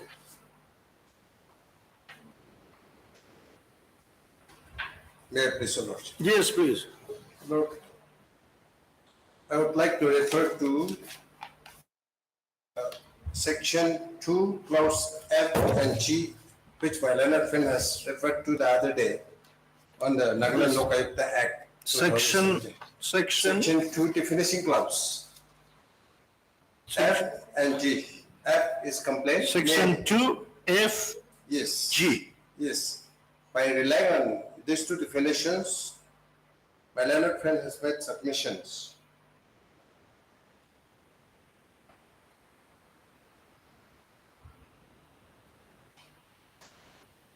To base his objection on the preliminary objection. Yes. Complaint means a complaint made in such form as may be prescribed, alleging that a public servant has committed an offense punishable under the Prevention of Corruption Act 1988. So the complaint should be in relation to an offense punishable under the Prevention of Corruption Act 1988. Let us be very clear on that point, Lordship. And the second is the grievance, that is G. Grievance means a claim by a person that he suffered injustice or hardship as a consequence of maladministration. Therefore, in order to establish a grievance, there should be a claim by a person that he suffered injustice or hardship as a consequence of maladministration. That means it should be by the petitioner. Yes. That they have suffered Yes. injustice or maladministration. Yes. And if a complaint is lodged by any person, such person should have a grievance, and it should be he should suffer hardship, and injustice should be caused to him as a consequence of malpractices. So, what is the malpractices committed by whom, and who is the complainant also? Till today, we have submitted 3 applications, as I was making submission the other day, seeking for a complaint, copy of the complaint. Please, at least let me know who is the complainant and furnish us a copy of the complaint. At least we wanted to know for what was made against us. The Lokayukta has not furnished till today. Who is the complainant? They have not furnished, and a copy of the complaint has also not been furnished to us. Now, Mr. City, Complaint should have a grievance. just clarify on one point. Lordship. The learned counsel for the Lokayukta Lordship. says that it is a preliminary Yes, investigation. I'm coming to that. It is a discrete investigation. So it is not necessary to furnish all the information on the complaint or other. Yes. Yes, I'll kindly. come to that. That is Please, on please. clause N. Clause, N. Before that, Okay. in the definition clause, Yes. before that, my learned friend was trying to justify and trying to explain about inquiry, investigation, preliminary inquiry and investigation. Now, H, it talks about H. investigation. H, Investigation, yes. definition. Yes, section 2H. Investigation means an investigation as defined under clause H of section 2 of the Criminal Procedure Code 1973. That is investigation, and there is no issue on that. And next page, section 2 clause N, preliminary inquiry. Preliminary inquiry means Just wait, 2N. N. Yes. 2N. Yes. This is the definition clause which talks about preliminary inquiry.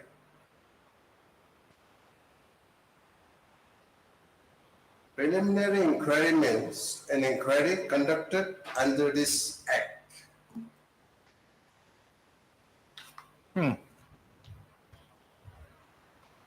Offense should be punishable under the Prevention of Corruption Act, and the preliminary inquiry which is conducted as they are conducting now, it should be conducted under the act.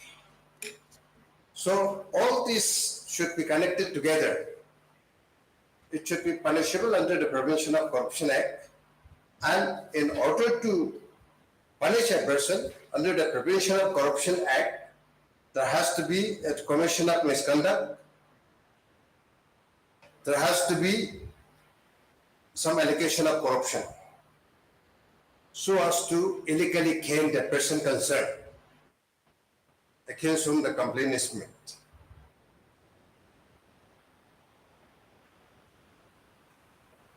Now my question is, Lordship, what misconduct the petitioners have committed, number one, so as to punish them under the Prevention of Corruption Act? Because the offense should be a punishable offense, punishable under the Prevention of Corruption Act.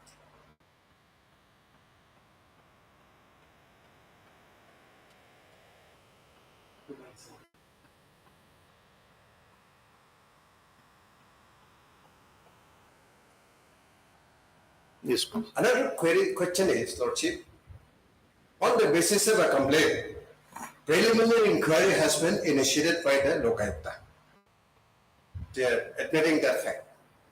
Now, the question is, what grievance, because I have referred to this definition clause, what grievance the complainant has suffered?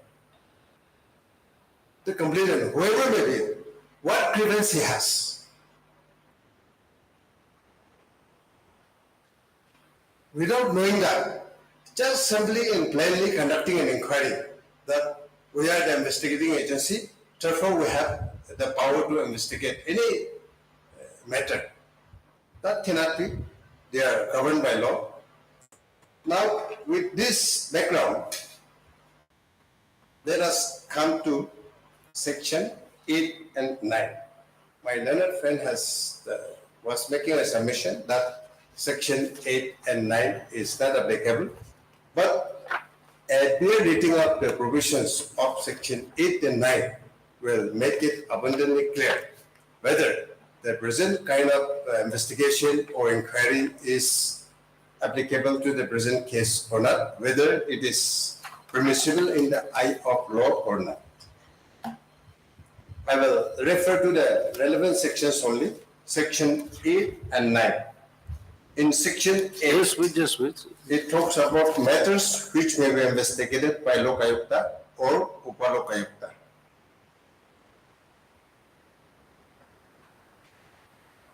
Yes. Now, section 8, clause 2. Here, the second line will be more relevant. The Lokayukta or Upalokayukta may, if he thinks fit, investigate an action taken by or with the general or specific approval of a public functionary if it is referred to him by the state government. So I was making a submission. Yes, that Mr. yes, CT. What Mr. TB, TB. Leonard, the Council for the Law Ayukta, has submitted is that we still have not reached the stage where we are conducting investigation. Investigation. We are only at the stage of preliminary inquiry. So section 8 may not have relevance. That is what. That is his submission. He may submit anything. I can also submit many things. Now, coming to definition clause of preliminary inquiry. Preliminary inquiry means an inquiry conducted under this act. Correct. Under the Lokayukta Act. And the offense punishable should be punishable under Prevention of Corruption Act. That is the reason why I am asking. what offense which is punishable under Prevention of Corruption Act has been committed by the petitioners. We are not saying that they do not have the power to investigate. They have a big power to investigate because they are the investigating agency. But there are some exempted clauses where they cannot. And that is provided under Section 9. And Section 9 needs to be read along with Section 8. And Section 9 needs to be read along with Schedule 2. Second Schedule, what Section 9 says? Clause 1, except... No, that's right. Just for my satisfaction. When the learned counsel for the Lok Ayukta says that they are only conducting preliminary inquiry, therefore this section 8 has no application. That is why... What is your answer to that? I'm making a submission that if you do not have the power to investigate or conduct an inquiry, what premium, what preferential right do you have, even to conduct a preliminary inquiry? Preliminary inquiry is also starting point of the inquiry, starting point of the investigation. When under the law you are not permitted to conduct a regular inquiry, what power do you have to conduct a preliminary inquiry also? That is why I was referring the other day about some offences. It is just tip up a little, so this is negligible. Let us not consider it as an offense of tip. It's like that only. It is only a preliminary inquiry, so we have the power. When we do not have the power to conduct investigation and inquiry on a particular subject matter, what premium and what preferential treatment you have to conduct even the preliminary inquiry or preliminary investigation. Therefore, the submissions of the respondent number 2 cannot be sustained in the eye of law logic.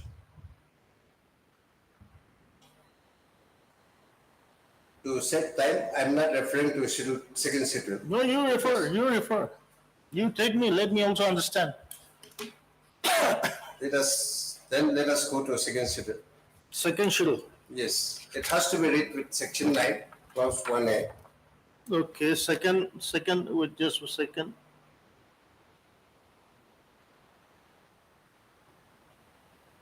Because Section 9 says to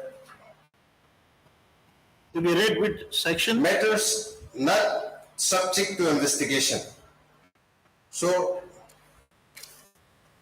which are the subjects not subject to investigations is at second schedule.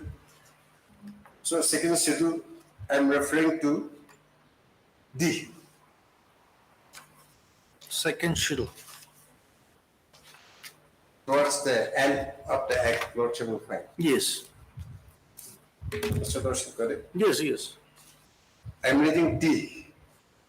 Action taken in respect of appointments, removal, pay, discipline, superannuation, or other matters relating to conditions of service of public servants, but not including actions relating to claim for pension, gratuity, provident fund, or to any claim which arise on retirement, removal and termination of service, and such other action involving allegation of corruption in respect of appointment, not part under provisions of Section 35 of the Act. Let's read section 9. Just wait. Let us once again go to section 9(1)(a).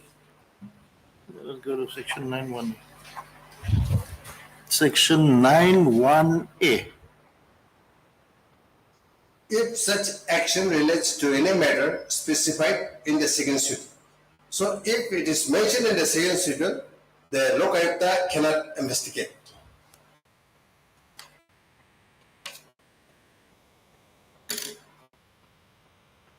complaint involving a grievance in respect of any action. Therefore, the complaint should be about involving a grievance in respect of any action. So, if a complaint is received as stipulated under second schedule, clause D, this is not subject to investigation by the Lok Ayukta.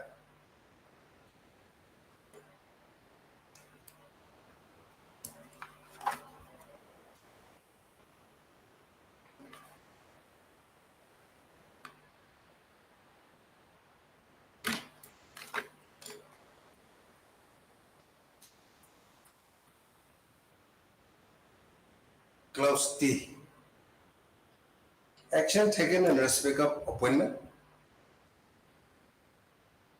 removal, pay, discipline, subordination, or other matters relating to conditions of service or public service. So here, it is not subject to investigation. But that will not include action relating to claim for pension, gratuity, provident fund, or to any claim which arises on retirement, removal or termination of service, and such other action involving allegation of corruption. So, although it appears to be same, but it should involve the allegation of corruption in respect of appointment and not part under provisions of section 35 of the Act. So, what corruption is involved? With regard to the second part, claim of pension, gratuity, provident fund, and retirement, removal and termination of service. And such other action should involve allegation of corruption. So what corruption the petitioners have committed? What is section 35? Whistleblowers protection. Okay, okay. The provisions of Anti-Corruption, Grievance Redressal and Whistleblowers Protection Act 2001 shall apply mutatis to the state of Nagaland. So it says about the application of Whistleblowers Act.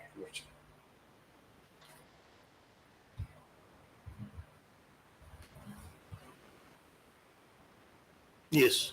Therefore, the simple question is, what grievance of the complainant has been adversely affected? Let them show. By way of filing affidavit also, they have not disclosed. Even before this honorable court also, they have not disclosed.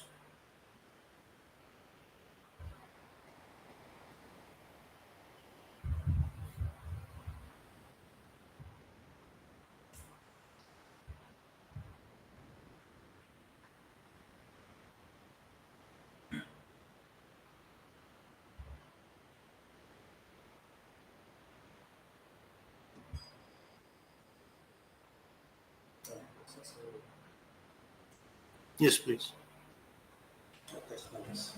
Now, the last point, Lordship, my learned friend was making a submission on the point of no legal right of the petitioner have been violated. Therefore, writ petition doesn't lie. That was the submission made. Now, on this point, Lordship, when an authority who do not have the power to investigate, if I'm subjected to an illegal proceeding, definitely cannot be said that no grievance and no rights have been affected. At least I have a right to get protection in the eye of law. And I have a right under Article 21 of the Constitution, right to life and personal liberties. And unless it is sanctioned and authorized by law, I should not be subjected to any kind of unauthorized and illegal proceeding. Therefore, the rights of the petitioners have been definitely affected. Authority has no complaint about our due date of retirement.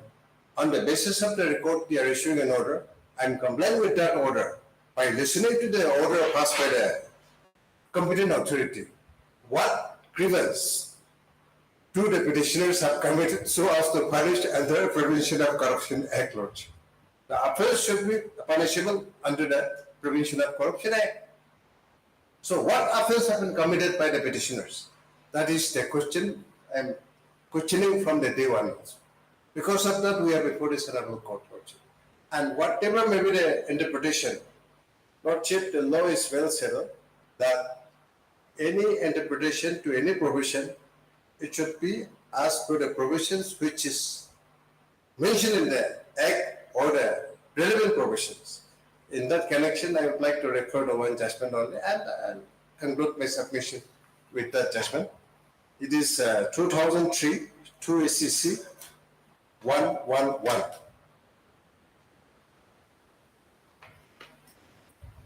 2003 2 SCC 111. Paragraph 23, 4, 5, and 6. Paragraphs are short, just to refresh our mind, because these are all civil principle of law. I would like to read the paragraph 23, 4, 5, and 6.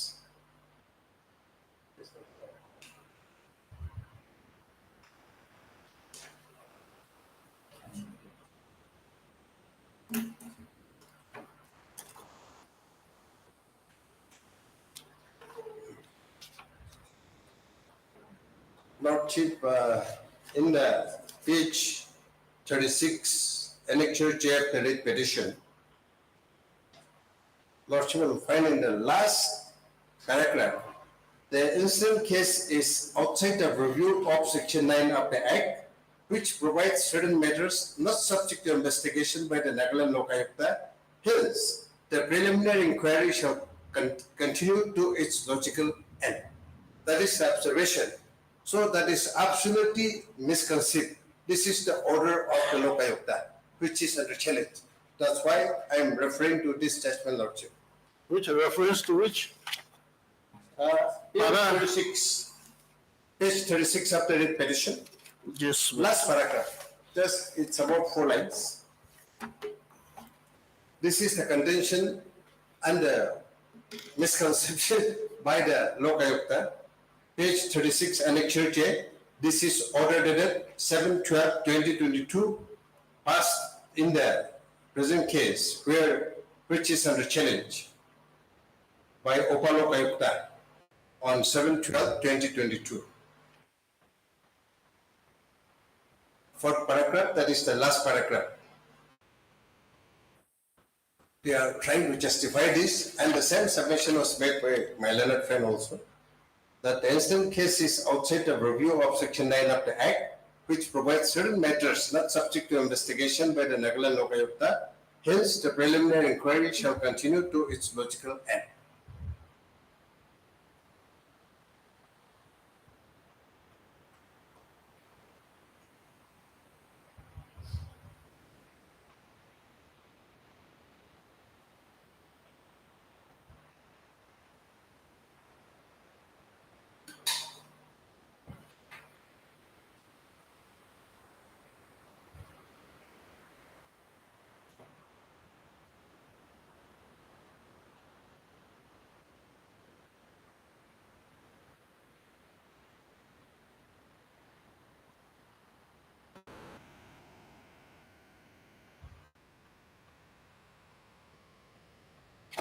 Yes, please. May I refer to the judgment, paragraph 23, 4, 5, and 6.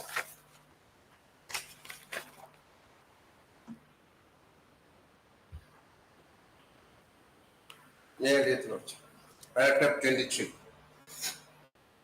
It is the basic principle of construction of statute that the same should be read as a whole, then chapter by chapter, section by section, and words by words.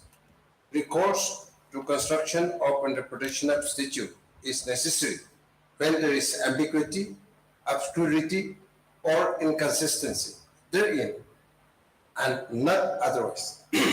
An effort must be made to keep effect to all parts of the statute, and unless absolutely necessary, no part thereof shall be rendered surplusage or redundant. 24. True meaning of a provision of law has to be determined on the basis of what it provides by its clear language with due regard to the scheme of law. 25. Scope of the legislation on the intention of the legislature cannot be enlarged when the language of the provision is plain and unambiguous.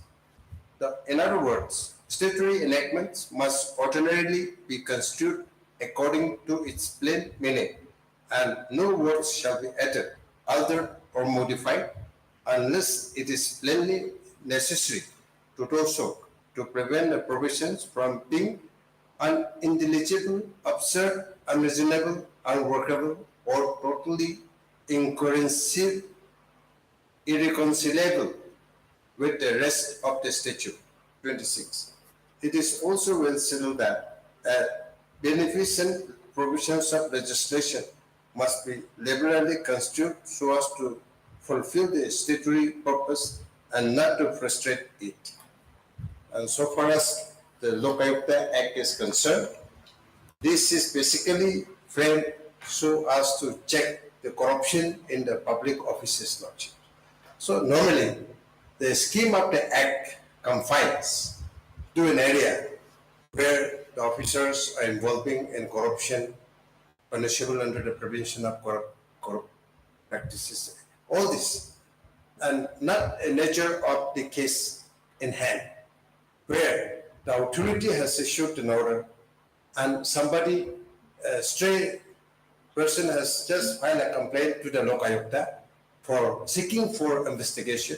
Lokayukta is wasting sufficient time to do all this fishing and robbing inquiry under pretext of conducting a preliminary inquiry, which otherwise normal investigation and inquiry do not have the power and a service matter. This is a petty service matter pertaining to the retirement of 3 officers, based on the authentic record maintained by the government, and the government has already issued the retirement order. Yes, you have to go on this day. We are ready to go. We cannot defy the orders passed by the government. So by listening and complying with the order of the government, what offences punishable under the Prevention of Corruption Act has been committed by the petitioner's lodging? Therefore, the objection raised by the respondent number 2, Lokayukta, is not tenable in the law, and the imbued order passed by the Upalokayukta, which is an illegal proceeding, should be quashed and set aside. That is my submission. Yes, Mr. TV. May this lordship as officer of the court,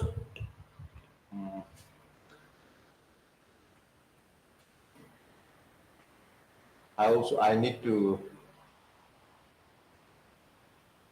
satisfy your lordship. Yes, yes, please. As regards the jurisdiction of local, because your lordship, irrespective of the merit here, whatever your lordship decides on the merit of local, the jurisdiction of local, your lordship, that will determine all other cases, your lordship. In fact, once and for all, this is the jurisdiction of local, your lordship.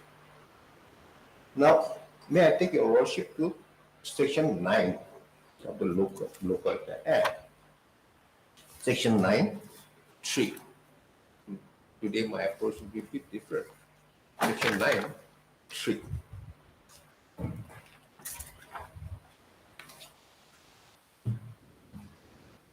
Section 9(3), subsection 3.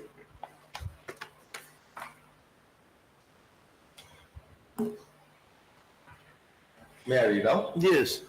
The Lokayukta or section shall not investigate any complaint involving a grievance. I will emphasize on this. Any complaint involving a grievance made after expiry of a period of 12 months limitation from the date on which the complaint against becomes known to the complainant. B. Any complaint involving an allegation made after expiry of 5 years from the date on which action or conduct complaint against has taken place. In other words, Lokayukta can investigate complaint involving grievance and B, complaint involving allegation, but for that limitation period is there. Right, Your Worship? Now, coming to section 9(1)(a), time and again, I've taken your lordship to complaint involving grievance, your lordship.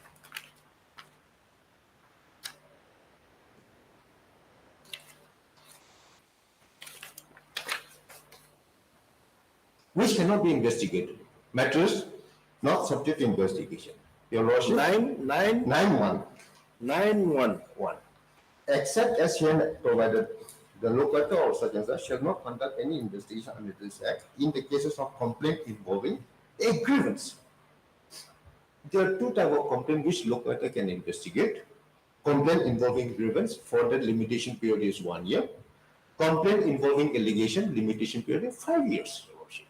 I've time and again I've been stressing on this. Complaint involving grievance here means personal injury suffered. Complaint involving grievance by the complainant. This is not a case where the complainant has suffered injury or legal injustice and approached the lookout saying that I have suffered this. This is a complaint involving allegation against some other person. That is the issue, Mr. TB. So, allegation against some other issue. Yes. But as per the act, allegation should be in relation to corrupt practices. That is why I'm coming to section 35. Section 35 of the act. The decision relied upon by. What is your section 30? This is limitation.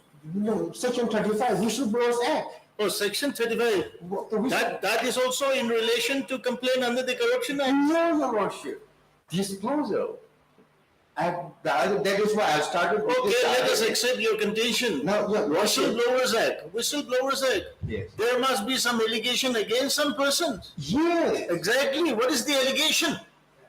That is why your lordship. If your lordship. See, you are not actually trying to explain what is the allegation against the petitioner. Allegation is the petitioner that overstayed. Whose duty is it to stay overstay? That is the thing, your lordship. So if your lordship wants, I can bring the record. We'll accept. Okay. Yeah, but continue. Since morning I've been saying that, your lordship. Now, the senior counsel has confined himself only to the PC Act. Not PC Act, your lordship. Because if it is confined to PC Act only, your lordship, the decision relied upon by the petitioner regarding interpretation, your lordship, section 35 will become redundant. Assuming you are right. Lordship. Assuming you are right that the complaint has been lodged against the petitioner for overstay in service. Lordship. Who is to be inquired? Or against whom inquiry is to be conducted? Against the petitioner, against everyone, including petitioner. Against the person who has allowed the petitioner to stay in service. Or if petitioner has role to play. And even the department, as you have seen the order, even the department has issued the order stating that they will be superannuated in service only on 31st March 2004. Yes. So why did the department issue that order? I think that is. Why don't you inquire against the department? That is the issue. That is such an investigation. That is what I'm saying, your lordship. They should be inquired. See, they should be inquired. I think there is something which is not proper. That is what I feel. Because actually, instead of actually conducting inquiry, or in your words, investigation against the person responsible for allowing the petitioner to overstay in service, you are directly conducting an inquiry against the petitioner who has no role for his overstay in service. See? Your lordship, that is the issue. No. I am just putting this question on you. Why have you not conducted the inquiry against the official? No, your lordship. I have never said that. This court is putting that question. Then for that, report may be necessary, your lordship. See, that is actually I think you will also have to do some homework. You will also have to satisfy the court on that issue. Yeah. Because time and again this court has been harping on that issue. Lordship. Why no inquiry against the officials? That is why I'm saying, your lordship, time and report may be called for, because it will not be proper for me to ask for the report. If the court calls for the report, that will be good, your lordship. The report from what? From the local regarding the inquiry. Because preliminary inquiry has been stayed because of the interim order passed by this honorable court. So let the report be called for. whatever record is there before the local, that can be placed before this noble court, Your Worship. Anyhow, calling the record, I think it may also not serve much purpose, but this court will have to see. But I leave it to Your Worship. like calling the record, if the action of the Lok Ayukta is against the provision of the Act, then record may not be necessary. So for jurisdiction on Anyhow, continue, let us. on jurisdiction, Your Yes, Worship. yes. As I said, what the petitioner is projecting before Your Worship is that this is a complaint involving grievance, and that is why Section 9(1)(a) read with clause D to the second schedule is attracted. But this is not a complaint involving grievance. Complaint involving grievance means that will be the complainant. What you mean to say is that this is a complaint involving allegation? Allegation. Okay. So Section 9(1) is not attracted.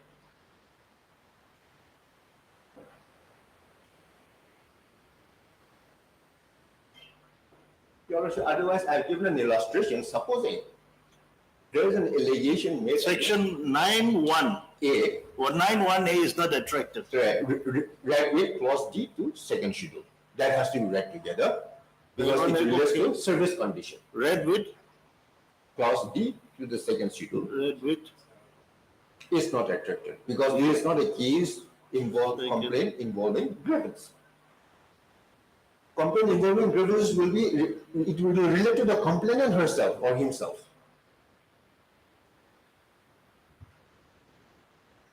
So 9(1)(a) has been totally misinterpreted. And the other day, Your Worship, I placed the decision of where division bench of the Bombay High Court had the occasion to go through where some illustrations were given, which that it may overlap. A complaint may have both complaint involving grievance and complaint involving. But your case is that this is not a complaint involving grievance. Yes. This is a complaint involving allegations. Because allegation is against another. So this is not attractive. That is the thing. And Your Lord. So I'm not adverse. I'm not taking adversarial rules of as jurisdiction. No. Like This court is also not of that view. This is our institution. This court is also. And in fact, as I said, Your Lordship, Lokpal at the center, Lokata in all the states, Yes. including states of Correct. Your Lordship, Correct. they have been I think after the constitution of the Lok Ayukta Act in Nagaland, this is the first case. Yes, Your Lordship. We are actually going for hearing. Yes, the jurisdiction. So I also want all the assistance from the senior counsel and from Lordship, the other councils. Yes. And So and why petitioner is taking shelter of Section 8 is that, according to as if I've understood correctly, petitioner is saying that for the locality to investigate, approval from the state government or competent authority is necessary. That is not so, Your Lordship. If that is so, the very purpose of having this institution, local and locata, will be defeated, Your Lordship. So that is why I've said that both in law, it is wrong. 8 and 9 is not applicable, Your Lordship. And Your Lordship may kindly see on preliminary investigation, Section 19 of the Local Act, secrecy of preliminary inquiry or investigation, Your Lordship. Section 19. Yes. Now, Yes, if the interpretation given by the learned counsel for the petitioner is accepted, this provision will become redundant, Your Lordship. And I'm relying on the case law placed by the learned senior counsel that no provision in the statute can be made authoritative or redundant, Your Lordship.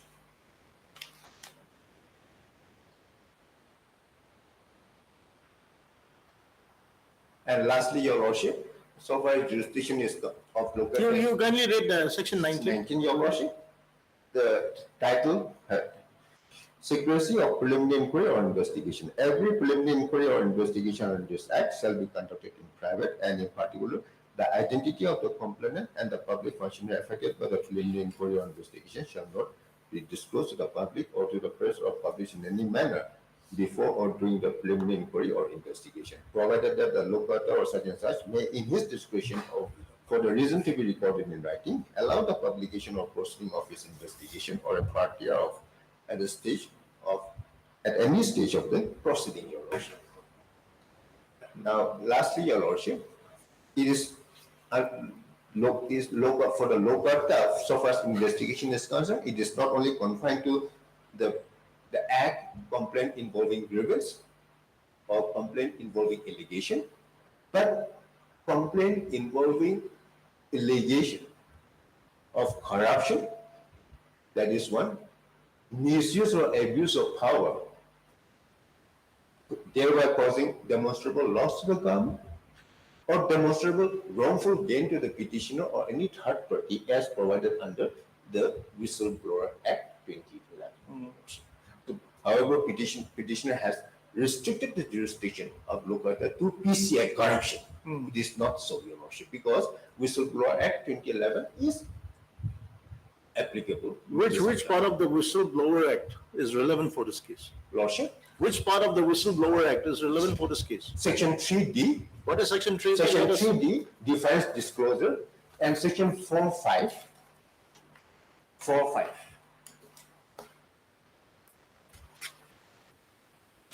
This one? This one? Whistleblowers Act. Okay, Whistleblowers Protection Act. Which section? Section 3D. Just wait. Section 3D. Okay, just wait, Mr. TV.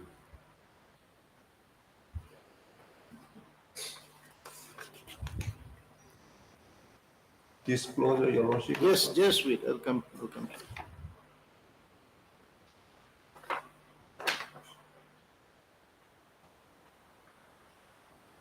In fact, the other day I started with this definition. Yes.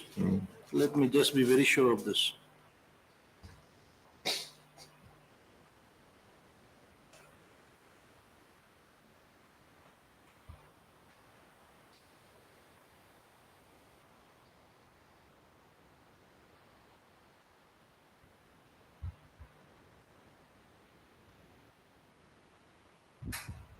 Section 3D.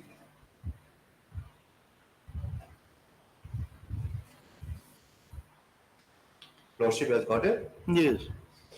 Disclosure means a complaint. That means disclosure means complaint, Your Lordship.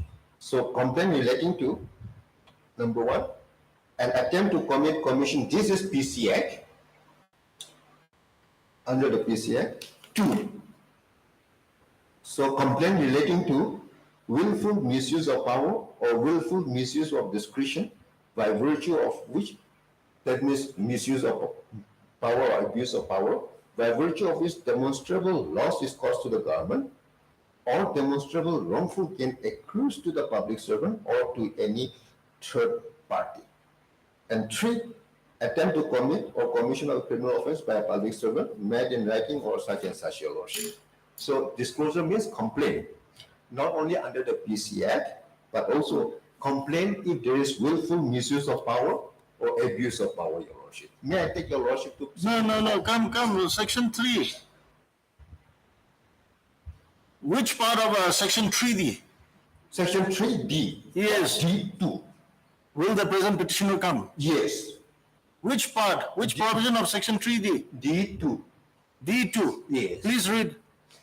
Willful misuse of power or willful misuse of discretion by virtue of which demonstrable loss is caused to the government or demonstrable wrongful gain accrues to the public servant or to any third party. Has the petitioner misused any power to cause loss to the government?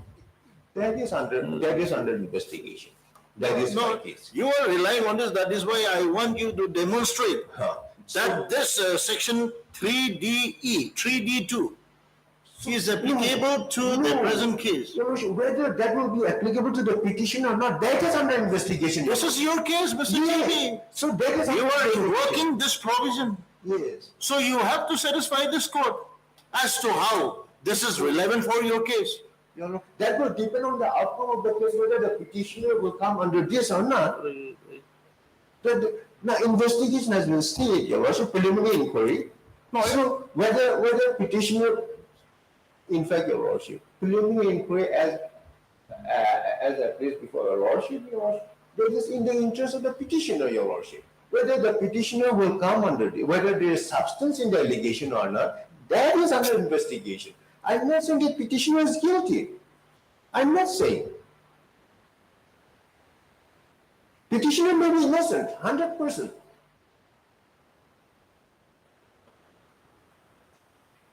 I'm not saying petitioner is guilty. But will it be right for you when it is not proper for you to investigate that issue which is before you? Will it be right for you to investigate or make any inquiry? No, Your Worship, if that is the case, Your Worship, Lokata cannot conduct any preliminary inquiry. No. Just don't generalize. Please don't generalize. I am speaking only in the context of this case. I am speaking only in the context of this case. Now, this one, Your Worship, Lordship may read it. Section 4 and 5 Of the Whistleblowers Act.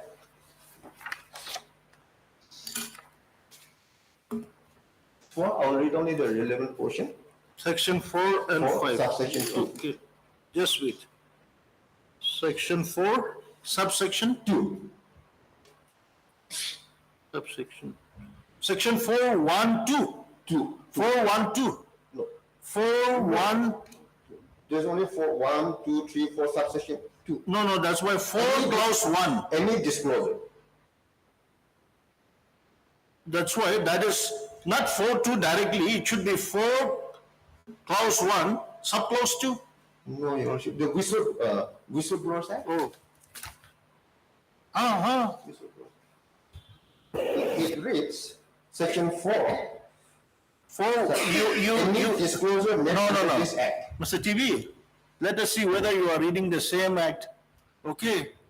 Here it says 4.1, notwithstanding anything. Yes. Correct, that's what I'm saying. And then 4.2. Any disclosure. Will it not be 4 clause 1, subclause 2? No, it will be a subclause A, subclause B, 1. Then why actually 4.1? 4, 1, 2, 3, 4. That's why 4.1, this 2 is within the clause, subclause 1. Okay, I stand corrected. I stand. No. Just let us help each other. 4.1.2. Your Lordship, my understanding is, supposing requirement of Okay, Senior Counsel, please. public interest disclosure. Please also give your views. So if it is in continuation of 1, it will be A or Roman 1, B, C. But this 4.2. 4.1.2. I read as 4.1.2. Next will be 4.1.3. 4.1.4. No, 4.1.2, 4.1.3, 4.1. Not Chief, I think it is serial as per the printed this. It'll be section 4, clause 1, clause 2, clause 3.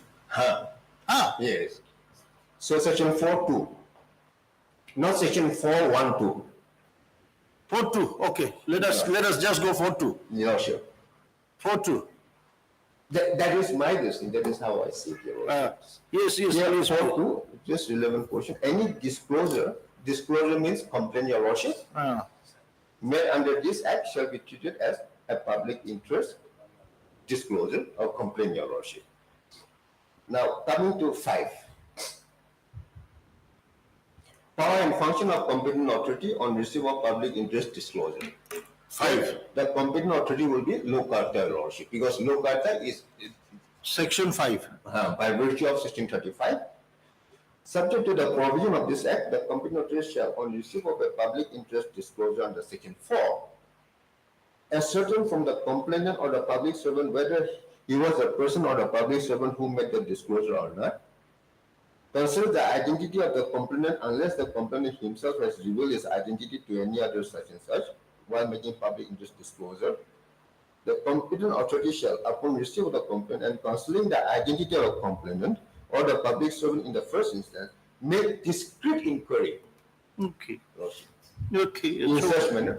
So, Your Lordship, what I would like to impress upon Your Lordship is that investigation under the Lokata Act is not confined and restricted to this act. So, See, Mr. TV, Lordship. let us just go a little bit more. Lordship. The genesis of this case is that some unknown persons, they have filed a complaint to the Lok Ayukta Yes. stating that, look here, these petitioners have overstayed in service, Lord. kindly make inquiry. That is the genesis. Lordship. That is the genesis how this Lok Ayukta started with the inquiry. See, that is why actually something is, I think, not very fair. I'll lay with you. Something is not very fair in this. I'll lay with you, Lordship. We have discussed so much of provisions of law. We have cited so much of citations. But the crux of the matter is whether on a complaint lodged by some unknown person saying that the petitioners are overstaying in service, it will be right for the Lok Ayukta to conduct this inquiry without actually ascertaining the same from the department or official concern. No, whether it has been ascertained or not, that I cannot press your Lordship. Obviously, it seems that it has not been ascertained because the manner in which the inquiry has been conducted shows otherwise. That I leave it to your Lordship. Okay, so we will ask both the councils, since this is the first the case of this in this Lok Ayukta Act. We will ask you to submit a short written argument. Lordship. Short written argument. Lordship, Because you have submitted so many things, I may get confused. Lordship, like, And by Friday, your Lordship? this Friday, I think it may not be. No, Because just submitting the written argument. I think hearing is concluded. let us make it next. Lordship. Your next, is it your Lordship? I would also prefer next week because. Next week I will not be here. Week after. So week thereafter. Lordship. Week thereafter. Lordship. Okay. And whether it will be necessary for you to produce the records in a seal cover envelope. If that direction is given, your Lordship, it will not be possible. But I don't want to see the records. I want to decide minus the record. I'll leave it to you. I think that will be fair. Because seeing the records, that may again actually influence me in some way. I'll leave it to you. So without Otherwise, if Lordships call for the records, from the records, it will be ascertained who is the complainant also. now the very purpose of What grievance. the very purpose of having a discreet inquiry will be defeated. And now If you Lordship, come to know about the identity of all those persons. just before Let us not call for the records, but I would request you all to submit short arguments, Lordship. like encompassing all the points which you have raised. Just brief and precise. Will do. Yes, Mr. City. Yes, do you have something? My learned friend was referring to section 19, Section 19 of Nagaland Lok Ayukta Act. uh, I think my learned friend has referred to this section so as to justify the claim that it is not necessary to disclose the information about the inquiry and investigation. The very head note of the section 19 justify and clarify the submissions which my learned friend has also made by making a distinction between inquiry and investigation. The Act itself says secrecy of preliminary inquiry or investigation. Investigation and preliminary inquiry we have used as same here. Signify the same meaning, but the submission of my learned friend has tried to distinguish these two. But the Act has shown as one. Secondly, the implication of this section is about non-disclosure of the preliminary inquiry and investigation to the public or to publish in the media. Not that it should not be given to the concerned person. I'm not public. I'm a government servant. I'm a government functionary. So when a complaint has been lodged against me, I'm entitled for a copy of that. But the implication of section 19 is about non-disclosure to the public. Public means in media. It is clearly mentioned to the public or the press or published in any form, any manner. Whether you will fall or you will not fall within the ambit of the word public. No, I will not. I am a government servant. I am a public authority. Therefore, public means it should be open to all. This section 19 prohibits that. It should not be made open.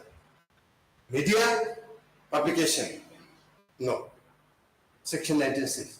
And this will justify more the proviso, provided that the continuation of section 19. The Lok Ayukta or Upa Lok Ayukta may, in his discretion, for the reason to be recorded in written, allow the publication or proceeding of his investigation or a partner at any stage of the proceeding. Therefore, it talks about publication, going to the media, or making it public, not to the individual. The implication of section 19. Therefore, this provision also do not help the respondent number 2.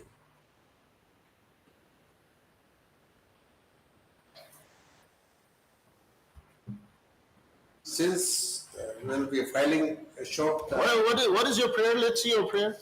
What is your prayer? Lordship will find it page 14. Oh, question set aside. ANLP 34. Yes. What is this? This is the case pending before the Lok Ayukta? Yes, that is page 36, annexure check.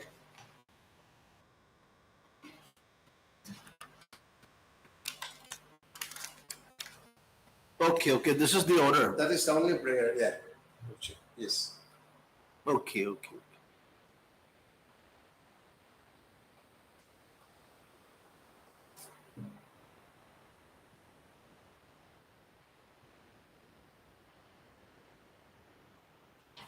If I'm summoned to the Lok Ayukta every now and then, it will have a stigma on my reputation also that what for you are going to summon by the Lok Ayukta for what? All this, lot of implications are there. Mental torture, all this. Okay. Lordship. Heard Mr. C.T. Jamir, the learned senior counsel, assisted by I am Chin. I don't want to just speak out the name because I'm always getting confused. I am Chin, learned counsel, and Mr. T.B. Jamir, the standing counsel. No, Your Worship. The learned counsel for the respondent number 1, and Mr. E. Tibapom, the learned state government for the respondent number 2. List the matter again on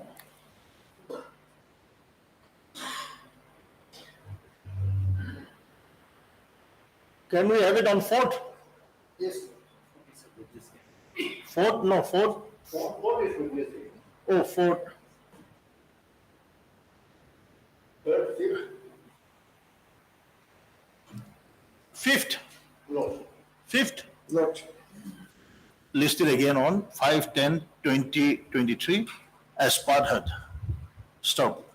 On the next date fixed, the learned counsel for the parties are requested to submit gist of their written arguments. Listed accordingly. Yes, please. Lordship, item 15, Item, that is for hearing, Just- that may be just wait. deferred, Lordship. Yes, take all this. This,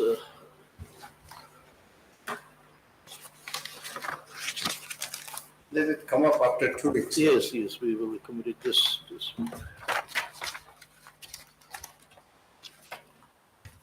Staple it, okay? No. Staple and keep it. Yes, okay? Staple and keep it.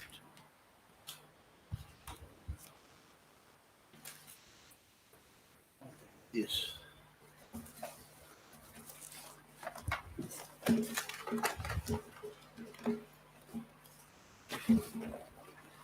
Mr. CT? Yes. Item 15. Item 15.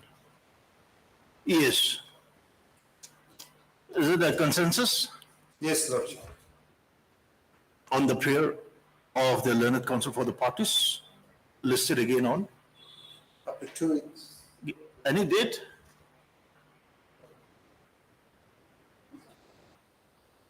Listed after 2 weeks? Yes, Lordship. Listed after 2 weeks. This is item 15? Mr. CT? 15. Okay, okay. Yes, yes, yes. For hearing, item number 13. Next, Lordship. Yes. Lordship, this Honorable Court on 31st of August, Lordship invited the petitioners to produce the original. What is the order? 31st of August, 31st of August. Lordship. 31st of August.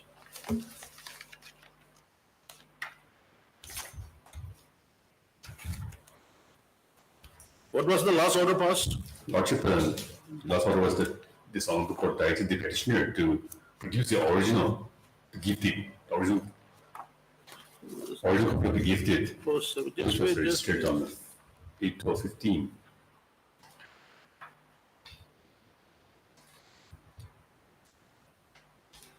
Yes, petitioner was given the last chance to produce the original. Lordship, it seems that, but it seems the executant, he is no more, he's passed away, Lordship. Who has passed away? The father of the petitioner, who has executed the gifted, Lordship.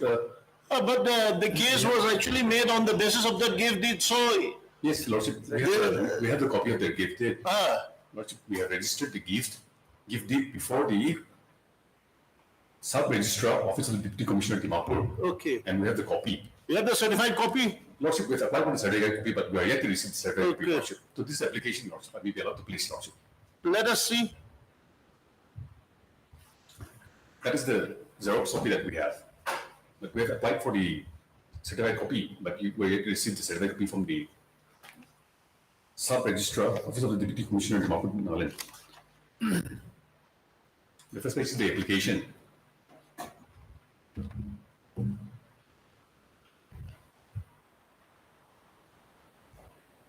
So this is the gift deed, Lordship. So registered by the Sub-Registrar. Okay, at least you produced the CTC. Lordship. Okay, next date, Lordship. If not, this court was viewing it very seriously. Yes, Lordship. But it happens that you have a copy of the photocopy of this. So this photocopy of the original copy of this photocopy will be available in the registrar's office. Lordship, original, I have no idea, but since it's registered before the Sub-Registrar, Sub-Registrar, Deputy Commissioner Dimapur, they can certify that this is a true copy. They can trace it from their register. Trace it from the register. Yes. Correct. The original will not be with them. Because the original will be with the petitioner's father. And the second page is the mutation order, Lordship. And the name of the petitioner is there. Okay, you actually give all this in the form of an affidavit. Lordship, let it come up for 2 weeks, Lordship. Since we have applied on 5th of this month, but we are yet to receive the. But where is the original? Yes, Lordship. Lordship, that is because it was made by my father. The original must have been lost, Lordship. That cannot be traced. On the last petition of my senior, she has submitted that we cannot trace it. We're trying our best to trace, but we cannot trace it. But we got the Xerox. We only got this photocopy, Lordship.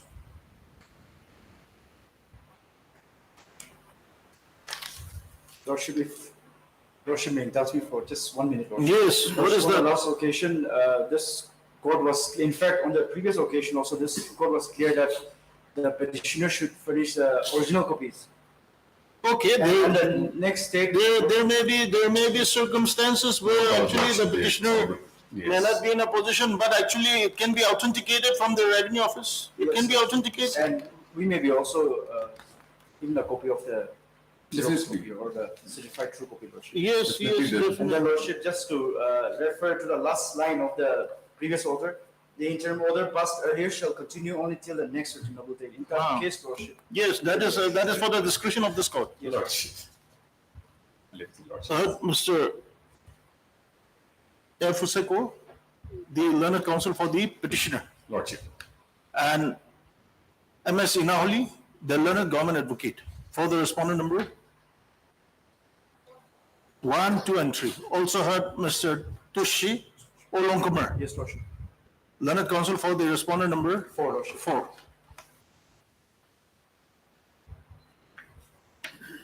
By the order dated 31/8/2023, it was observed that the last chance shall be given to the petitioner to produce the original copy of the gift deed dated 18/12/2015, failing which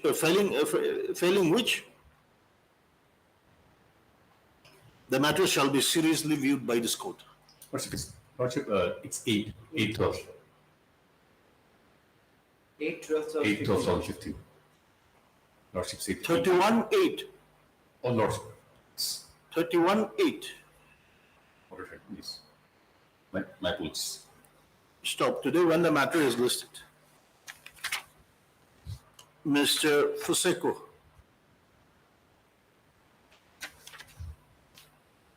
has produced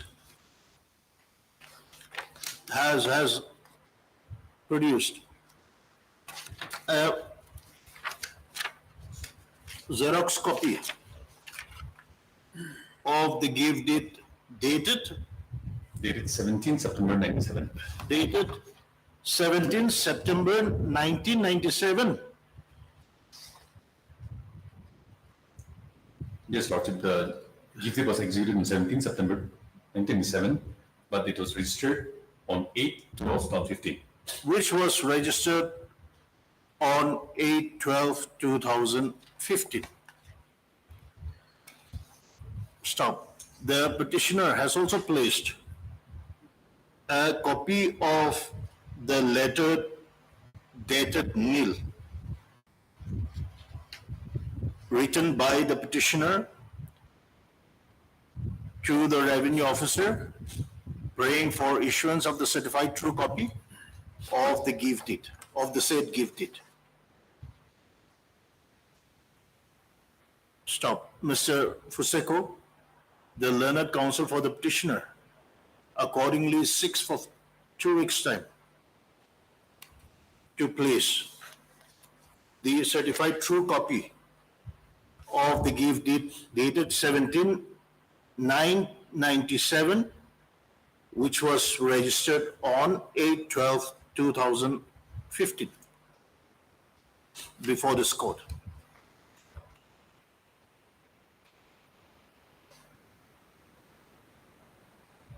Insofar as the original copy of the gift deed is concerned, the learned counsel for the petitioner has expressed his helplessness to produce the original of the gift deed. Stop. On the next date fixed, the learned counsel for the petitioner shall file an affidavit enclosing the certified true copy of the gift deed dated 17/9/97, which was registered on 8/12/2015.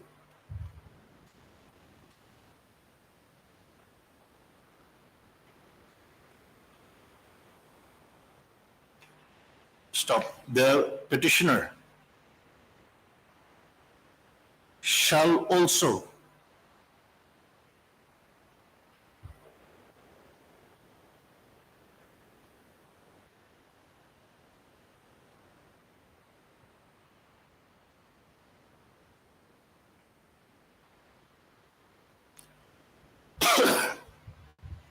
state the particulars of the register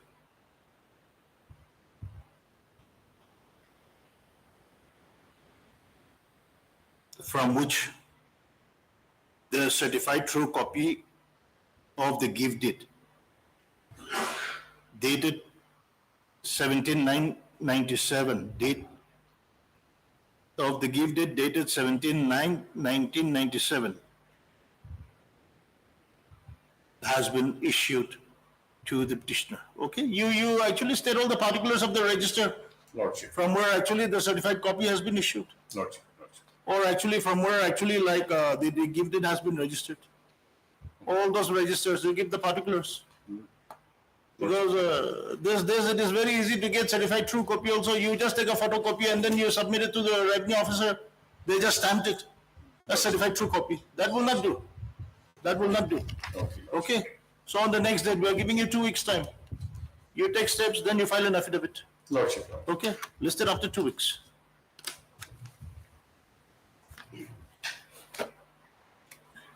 The interim order passed earlier.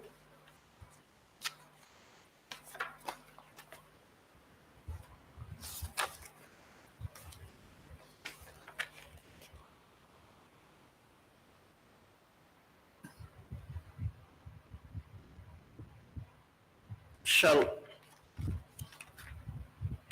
continue till the next returnable date. Okay. Are you obliged? Yes. We cannot take up. Let us see what they have to say. For hearing item Yes. number 14. Yes, yes. Milods, first of all, Milods, I would like to file the written submissions which we have prepared a detailed written submission. No, without hearing you, how can I accept that? I will first hear you, but not today. Today I am Milods, that will be very difficult, Milods, because I came from Delhi, Milods, so that's the problem. As I mentioned in the morning also. No, when you come to Nagaland for taking up cases, why don't you at least spare 2-3 days? Milods, because actually we cannot actually take all your inconvenience into consideration. I understand. The only problem is, Milods, the other matters. You give a date when you can come next.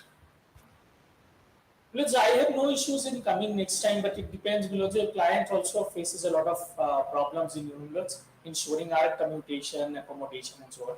So I have no issues. I will talk to my client, Milods. He is in fact here. But Milods, if my written submissions will be taken on consideration, may be taken on record, and then I'll come and address the arguments on the next day, as my Lord feels. It is like putting the cart before the bullock. Milods, the same things I'll be arguing anyways. That's why it's as my Lord's wishes. Okay. Okay, we will accept that, but you give a date. When can you come and argue?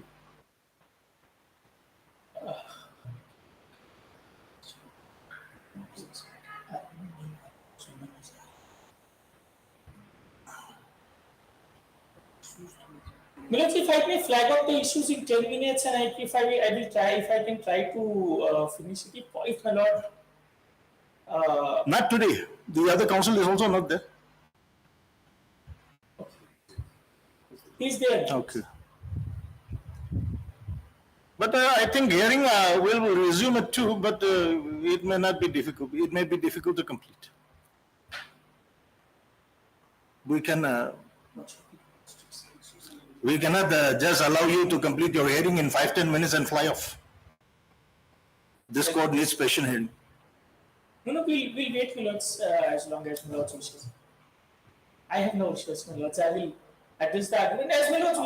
If after Milods wants to hear, I have no issues. I can hear.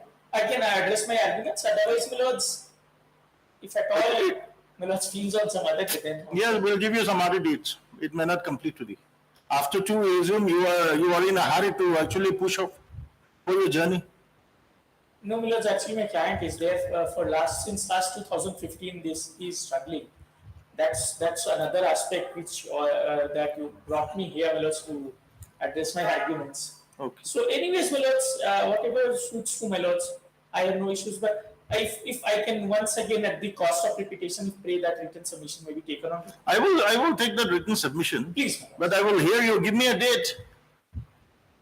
My lords, I do not have my diary of Delhi. Any date which gives me my lords, Since you are coming from such a far off place, please, my lord. we want to accommodate you at your convenience. Any date, my lords, in October, November, my lords. Any date we give, and then if that day is a inconvenience to you, We will try our other councils to that they can take care of the matters there.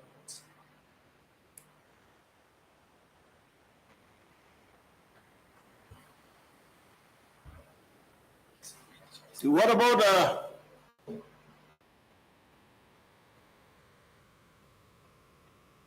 first?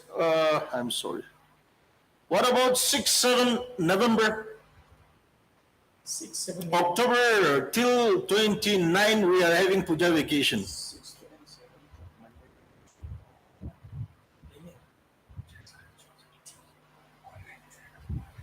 My lords, if my lords, if my lord would allow us to appear online, is it okay, my lords?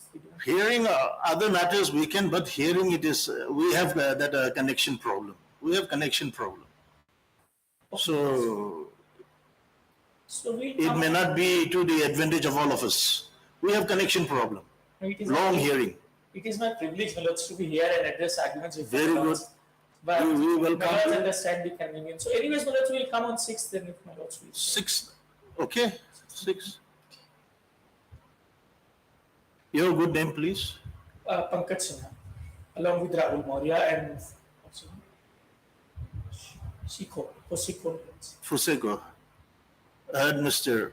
Pankaj Mishra. Sinha, Pankaj Sinha, along with Rahul Maurya. Learned Counsel for the petitioner, along with Mr. Rahul, Rahul, Rahul, and Mr. Fuseko, the Learned Counsel for the petitioner. Mr. N. Longamer appears for the respondent, Nagaland University. We also have other, only Nagaland University is a respondent. private respondents did, but I'm not representing the private. Who is the private respondent? Mr. Anuj Kumar. Who? Mr. Anuj Kumar, who was appointed, my lords, in the OBC quota. Oh, who is his counsel? Who was appearing last? Has notice been completed? Okay. Yes. Stop. Mr. Manoj Sinha. Pankaj Sinha. I'm sorry. Mr. Pankaj Sinha has submitted the written argument on behalf of the petitioner.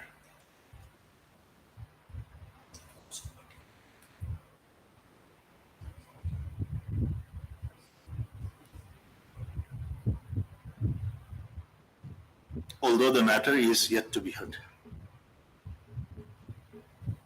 Listed again for hearing on. Yes, Mr. Sinha. Please. On 6th. Please. Record, okay. Listed again on 6. Mr. Longamer, okay. Yes, ma'am. Listed again on 6/11/2023. Okay. Lords, it cannot be taken up in the afternoon also. I'm sorry to say this, lords, but if my lords may hear us in the afternoon, possible today, Let's list it on 6th. Let's list it on 6th. please. Grateful. Okay. Please, written submission may be taken on record. Also. Yes, we have taken And on we are record. supplying one copy to the respondent as well. Okay, okay. The written submission filed by the petitioner, a copy of the written submission filed by the petitioner has also been furnished to the Learned Counsel to Mr. N. Longamer, the Learned Counsel for the Nagaland University. Okay, Highly grateful. yes.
Yes, Lordship. I beg your Lordship indulgence. Yes. Item 18. I'm going to petitioner here, Lordship. Lordship, matter maybe let's take up 2 weeks, Lordship. It's a consensus prayer, Lordship. Why? Lazy? No, Lordship. There is another item 17. So this matter may not be reached. Item 17. Okay. On the prayer, item 18, okay? Yes, yes. On the prayer of the learned council for the parties, listed after 2 weeks. Okay. All right. Yes. Item 17. Yes, Your Lordship, may I please, Your Lordship? yes. Your Lordship, here, in this case, the present petitioner, he's praying for regularization, retrospective regularization. And Where's the government? he was also there.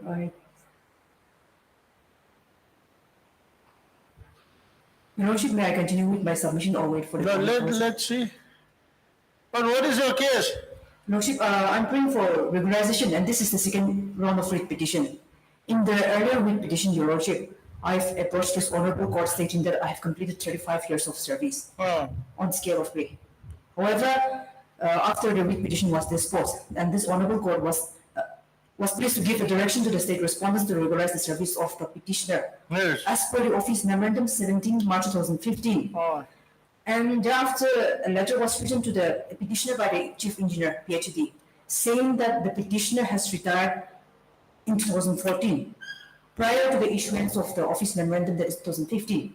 So his case will not be covered by the office memorandum 2015.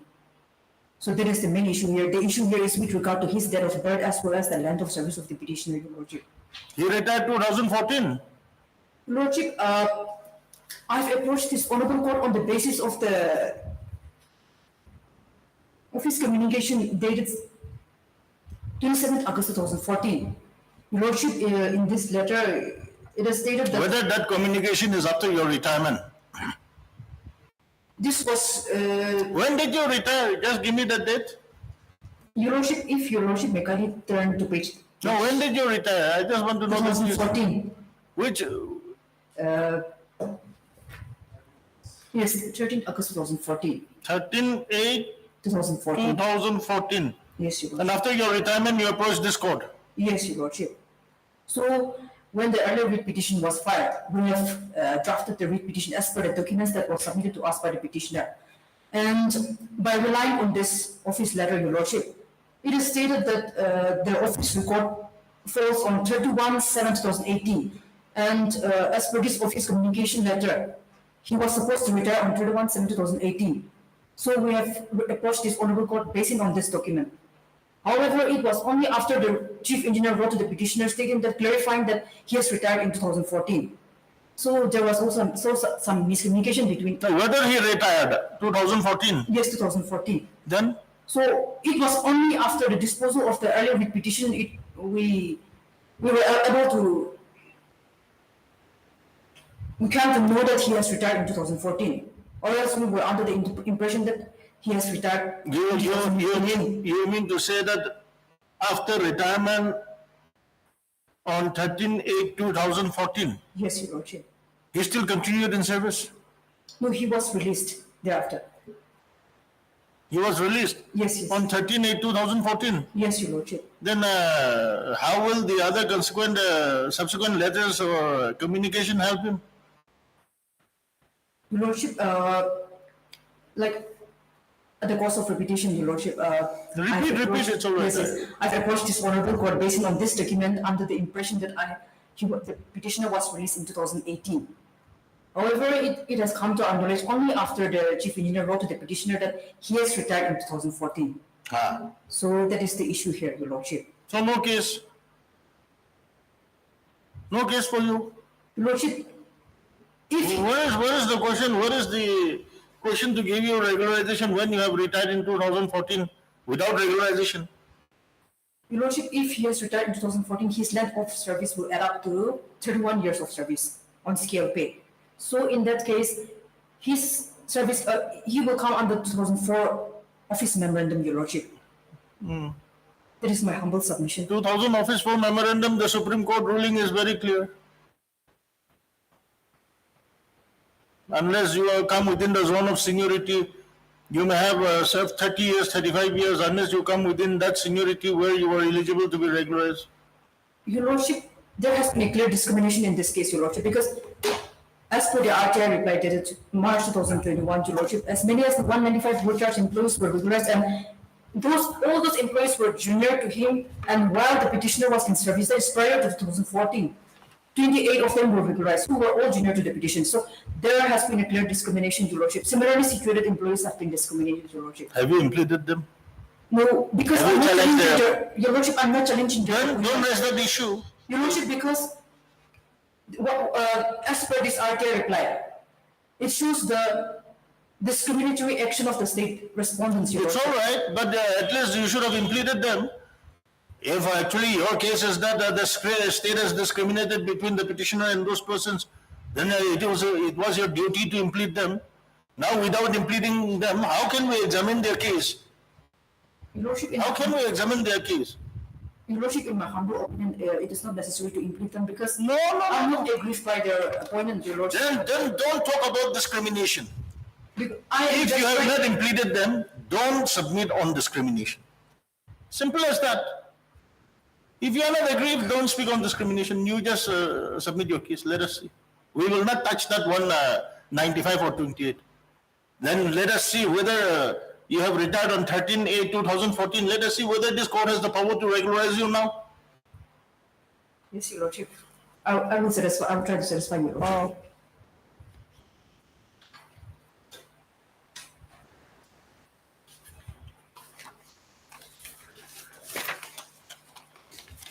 Your Lordship, we kindly come to page number 18, annexure 1, the appointment order of the petitioner. Are you aware about all the decisions of the division bench of this court? Yes, Your Lordship. Yes, then you are not covered.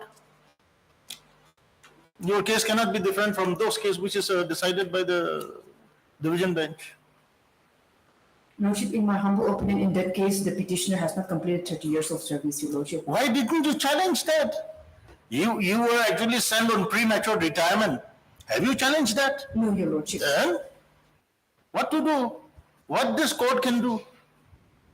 If you are saying that the petitioner has been sent on premature retirement, you should have actually challenged the actions of the state. You have not challenged that. Yes, Your Lordship. However, That means you have not even completed 35 years. yes. Yes. So, all this Your Lordship, but if we look at the 2015 office memorandum, yes. the eligibility criteria for regularization is 30 years of service and scale pay. And if in case he is to be considered under the 2015 Yes. memorandum, then his case falls under the office memorandum, Your Lordship. If you have come before this court, before your retirement, that is one aspect. You have come before this court after your retirement. Now this court will have no option to regularize you. How can this court, where is the power for this court to regularize you? Yes, Your Lordship, but my service has been utilized for more than 3 decades. So what? And allowing me to live empty handed, Your Lordship is...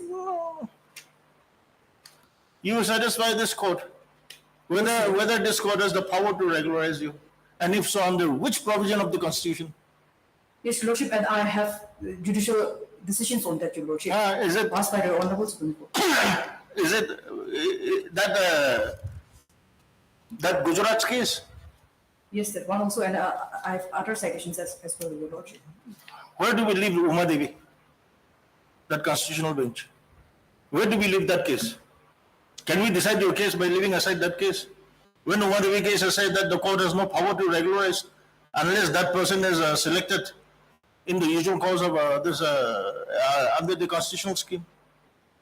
But Your Lordship, what about the discrimination that is meted out to the petitioner? I said forget about discrimination.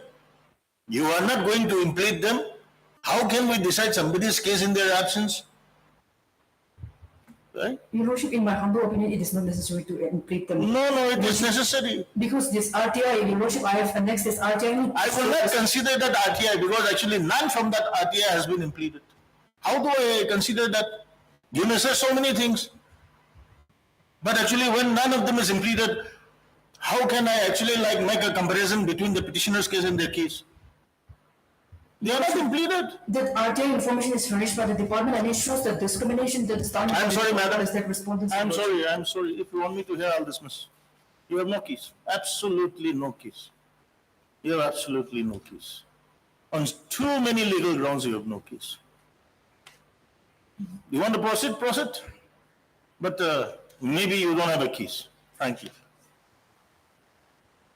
Your Lordship, kindly allow me to satisfy this honorable court. I will hear you. Yes, Your Lordship. But minus the RTI. Minus the RTI, and you satisfy this court, under which provision of the Constitution this court has the power to regularize you after your retirement, when even the government has not regularized your service when you were in service. What power from where this court what power this court will have to regularize you? Satisfy me on that, then I will actually accept your case. If not, I am not going to accept. Satisfy me on that. The present petitioner has been discriminated under Article 14 and 16, Your Lordship. I said discrimination. You have not implemented you want to make a comparison. You want to make a comparison with somebody else. But you have not implemented anybody and you are saying that it is not necessary to implement. If it is not necessary to implement, don't make even a whisper on that. Discrimination. You have no right. You have no right to actually bring somebody without implementing them and then trying to compare the service case with your case. Where is that right? That RTI has so much to do with this case because... That RTI has so much to do without implementing anybody from that RTI. You implement them saying that actually these people were actually working in service and they were actually regularized even without even completing 30 years of service or so and so. You make that distinction. And Your Lordship, then, as per the 2004 office memorandum, it talks about regularization on seniority cum merit, Your Lordship. Seniority, the 2004, the Supreme Court has actually decided the bench which was pending, which went up from this bench, the case which went up from this bench. Your Lordship, as per the 2004 office memorandum, regularization has to be considered on seniority cum merit, and as per the RTI reply, those employees who were much junior to the petitioner were regularized. Madam, I am not going to hear you on that RTI. I have repeatedly told you that if you want to bring those people in, at least implement them, make comparison. You are not willing to implement them and then you want to make comparison. What is this? Your Lordship, because that RTI is only to show this honorable court that I have been discriminated, Your Lordship. Your discrimination, bring them and then show. I think, see, you must be well conversant with law. Unless you bring somebody, you want to show discrimination, you are not implementing them. How can you make comparison with others? How can you make that comparison? Because they are all similarly situated and they are... Oh, madam. If they are similarly situated and if you say that actually they have been given the benefits, you are not given the benefits, implement them. Implement them and actually make a submission on that. Without implementing them, without bringing them before the court, you are actually trying to scratch somebody behind the back over.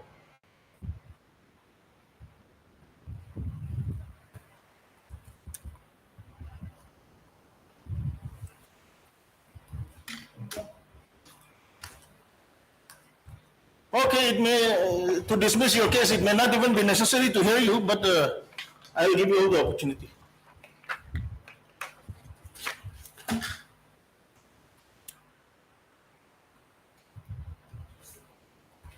Lordship, then kindly allow me to place a citation before Your Lordship. Yes. Was passed recently.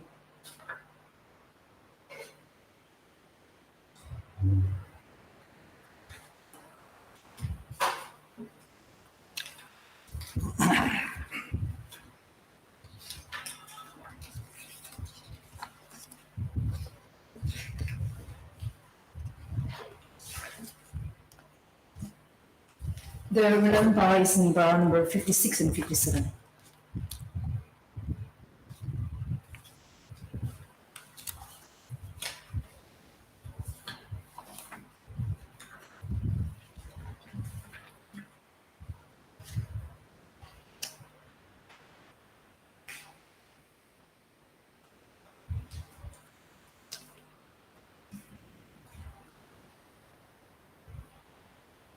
Here, the Honorable Supreme Court has stated that similarly situated has to be treated equally and with similar benefits.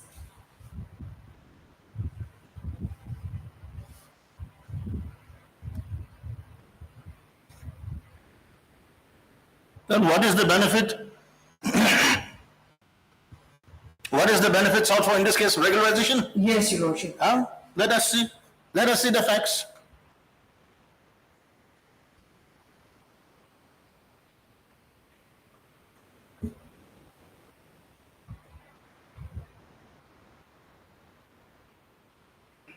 There cannot be discrimination among similarly situated persons. That is a settled principle of law. Yes, Your Lordship. Where is that? You are saying that this case leads to regularization. Let us see. No, I'm talking about my present case, Your Lordship. No. Here. Because regularization, it has been long settled. That regularization cannot be another mode of recruitment. And the High Court under 226 does not have the power to regularize you. If I don't have the power, if this court does not have the power, from what source I will regularize you? Your Lordship, it is my humble submission that where there is a discrimination, this Honorable Court has the inherent power under Article 226, Your Lordship. Discrimination, madam?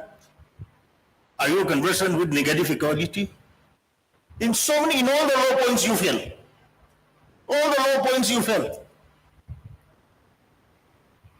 Discrimination, do you know if you suppose you say discrimination, are you also conversant with negative equality under Article 14? Yes, Your Lordship. Then, if somebody has given the wrong benefit, how can you claim that benefit? In all friends, your case, this court does not have the power under 226 to regularize you. When you are in service, when the government has not regularized you, where is the power for this court to regularize you? And whether this court has the power to direct the government to regularize your service? Because, Your Lordship, a pick and choose policy has been adopted by the state. Okay, discrimination, that's what I said. Article 14. Yes. Negative equality. If somebody has given the wrong benefits, can you claim that?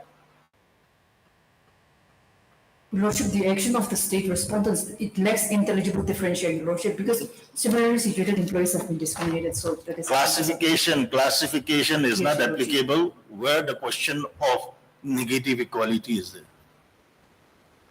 Classification of equality, the principle of classification is applied only in case of positive equality.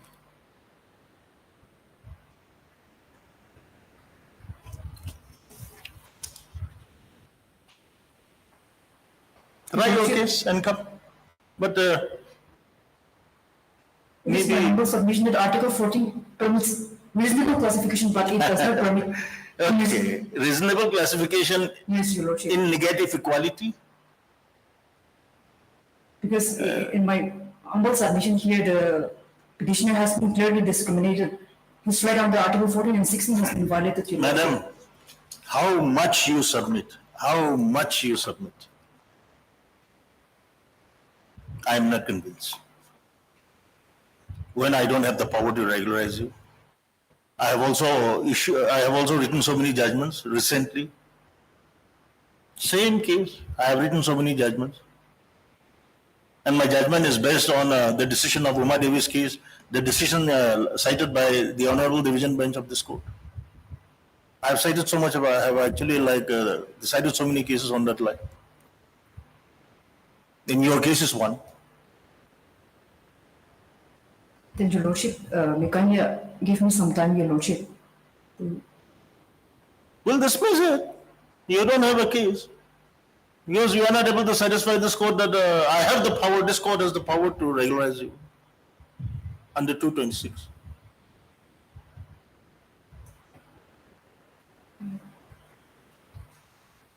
Since there has been a discrimination among similarly situated employees, I have rejected discrimination. Come up with some other points. I have rejected discrimination.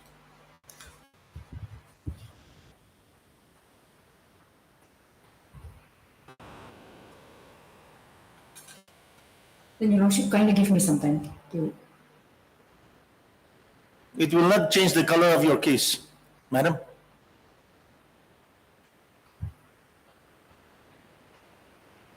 Kindly give me some time so that I can take instructions whether to withdraw or pursue. No, pursue. It's all right. Pursue. Pursue. But you are not able to satisfy me on the question which I have raised. You are only saying discrimination. I said discrimination rejected. Because actually on two grounds. Why discrimination rejected on two grounds? Because you have not implemented the similarly situated persons first.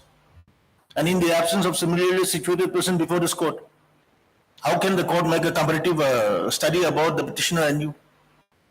Secondly, discrimination. If you are saying that there is discrimination, then it should be a positive discrimination. If suppose the others from the RTI report, if they have been wrongly given the benefit of regularization, you cannot claim that wrong on the ground of equality. Here, my submission is with regard to the action of the state respondents, Your Lordship. Exactly, discrimination. And thirdly, again, how can this court regularize your service under Article 226? If you have been appointed by a regular process under the constitutional scheme, then of course, this court may come to your aid. Your Lordship, Section 12 of the Nagaland World Charge and Regularization Act 2001, Your Lordship, it has given the power to the state government to formulate a scheme for regularization. Exactly. Section 12 has given the power to the government to formulate a scheme.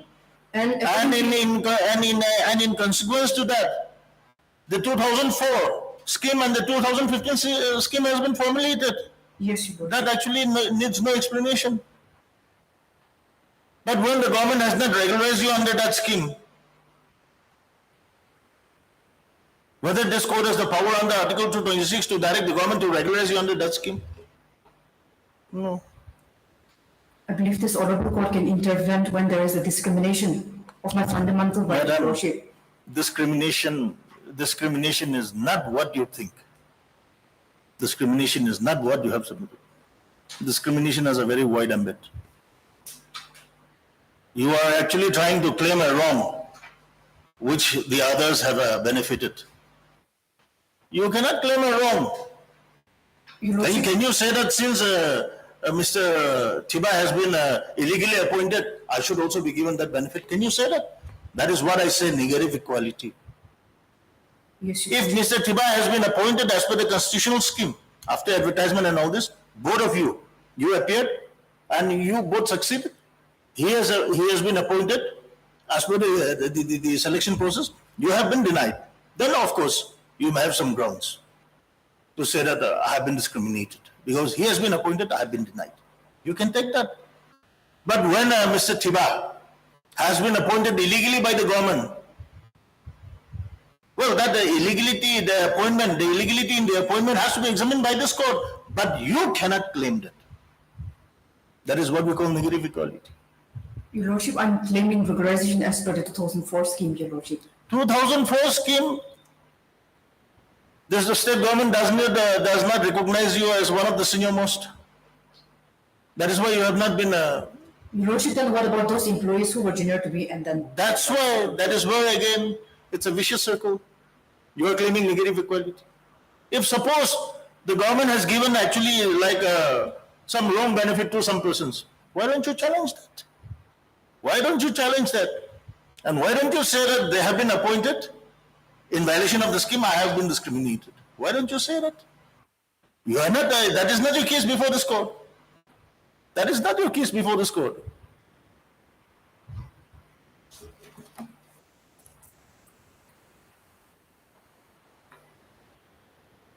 Your Lordship, it is my humble submission that my case will be considered under the 2004 scheme. This court cannot. And this court is bound by the Supreme Court decision. And Your Lordship, even in the three schemes, Your Lordship, the first one was issued in 2001, 2004, and 2015. In the Which scheme covers you? The first one and the second one, Your Lordship, 2001, even the 2001 scheme says seniority cum merit, Your Lordship. 2001 scheme, I have not come across 2001 scheme. There's a scheme, Your Lordship. I have only come across 2001 Act. Even in 2001, there's a scheme, Your Lordship. Okay, what does the last line of the scheme says? If Your Lordship, may kindly allow me. Madam, you are trying to press very hard, but I am not at all in agreement with you insofar as the law is concerned.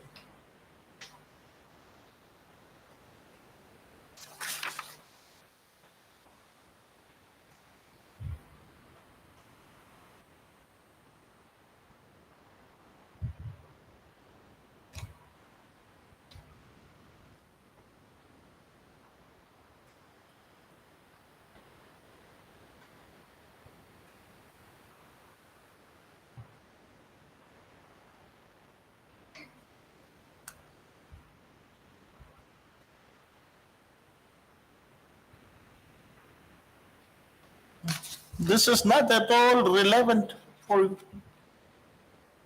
It speaks of re-employment of retired government employees.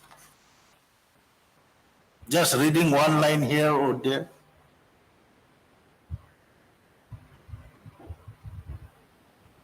But this office memorandum also talks about regularization of work-charge employees on seniority cum merit, Your Lordship. And in the three office memorandums issued by the government of Nagaland, Your Lordship, the scheme is silent as to whether the new scheme replaced the old scheme. So, Your Lordship, This 2001, where it speaks, say on seniority, where it speaks. the serial number 1, it talks about seniority cum merit, Your Lordship. The serial number 1. The seniority cum merit is to do with regular government employees, not work charge. Not applicable to you. No, Your Lordship, if we read for the purpose of consideration of the regularization of service of work charge employees as contemplated under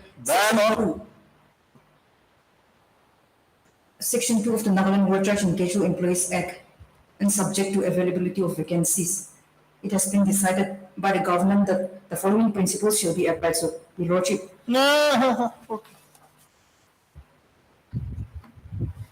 So the present petitioner is not covered by either this office memorandum or the 2004 office memorandum, Your Lordship. I don't accept. You are not. The government has framed a scheme for regularization by 2004 and 2015. Yes, Your Lordship. Yes. So you said that your case falls under 2004. Yes, Your Lordship. I'm sorry. You have not been regularized under that scheme. And whether it is this court who will say that actually you have a right to be considered under that scheme because of this and that, whether this court should take over the responsibilities of the government. Your Lordship, because it is settled that when a provision is capable of two interpretations, Your Lordship, the one which is likely to defeat the policy of the Act and the other that is likely to achieve it.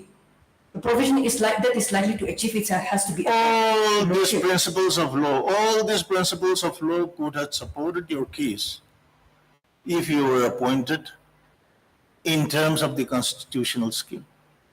Here, actually, you are fortunate that the government has framed a scheme to regularize the work charge employees, work charge and casual employees. But actually, when the government has not regularized you under that scheme, where is the power for this court? Where is the power for you? You just satisfy me under which provision of the Constitution this court has the power to direct the state government to regularize you. Then I will actually, now and then I will just give you that relief. Under which provision of the Constitution this court has the power to direct the government to regularize your service? You tell me. You make that submission, you satisfy me. Unless and until you satisfy me on that ground, you have no case. Your Lordship, it is my humble submission that this honorable court has the power under Article 226, Your Lordship, to intervene because my right under Article 14 and 16 has been violated, Your Lordship, by the state respondents. You mean to say that this court has the power under Article 226 to direct the government to regularize you, to issue Yes, Honorable mandamus? Court has the inherent power to intervene. Have you read Article 226 carefully? Yes, Your Lordship, it is my humble submission that this Honorable Court Don't has the make power this to kind of intervene. submission before the High Court. Don't make this kind of submission, saying that actually the High Court has the power under Article 226 to direct the government to issue a mandamus to regularize you. I think this is not befitting a lawyer who is appearing before the High Court. Your Lordship, because my right under Article 14 and 16 has been violated. You have no right under Article 14 and 16. You have no right. You have no right. You have no right. Then Your Lordship kindly give me some time to do some more research.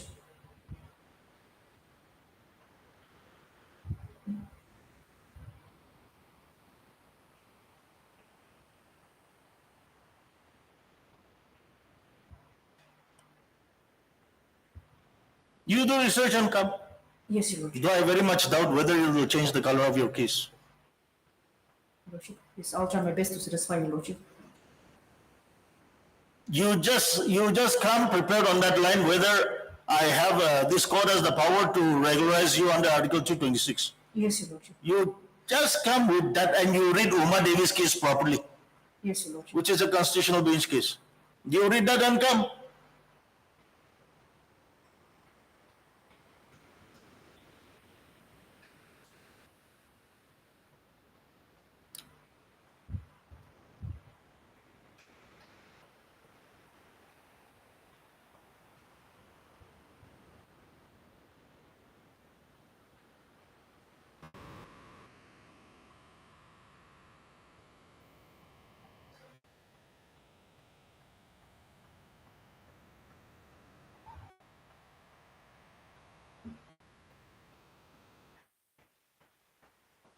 We are listing on 3rd October.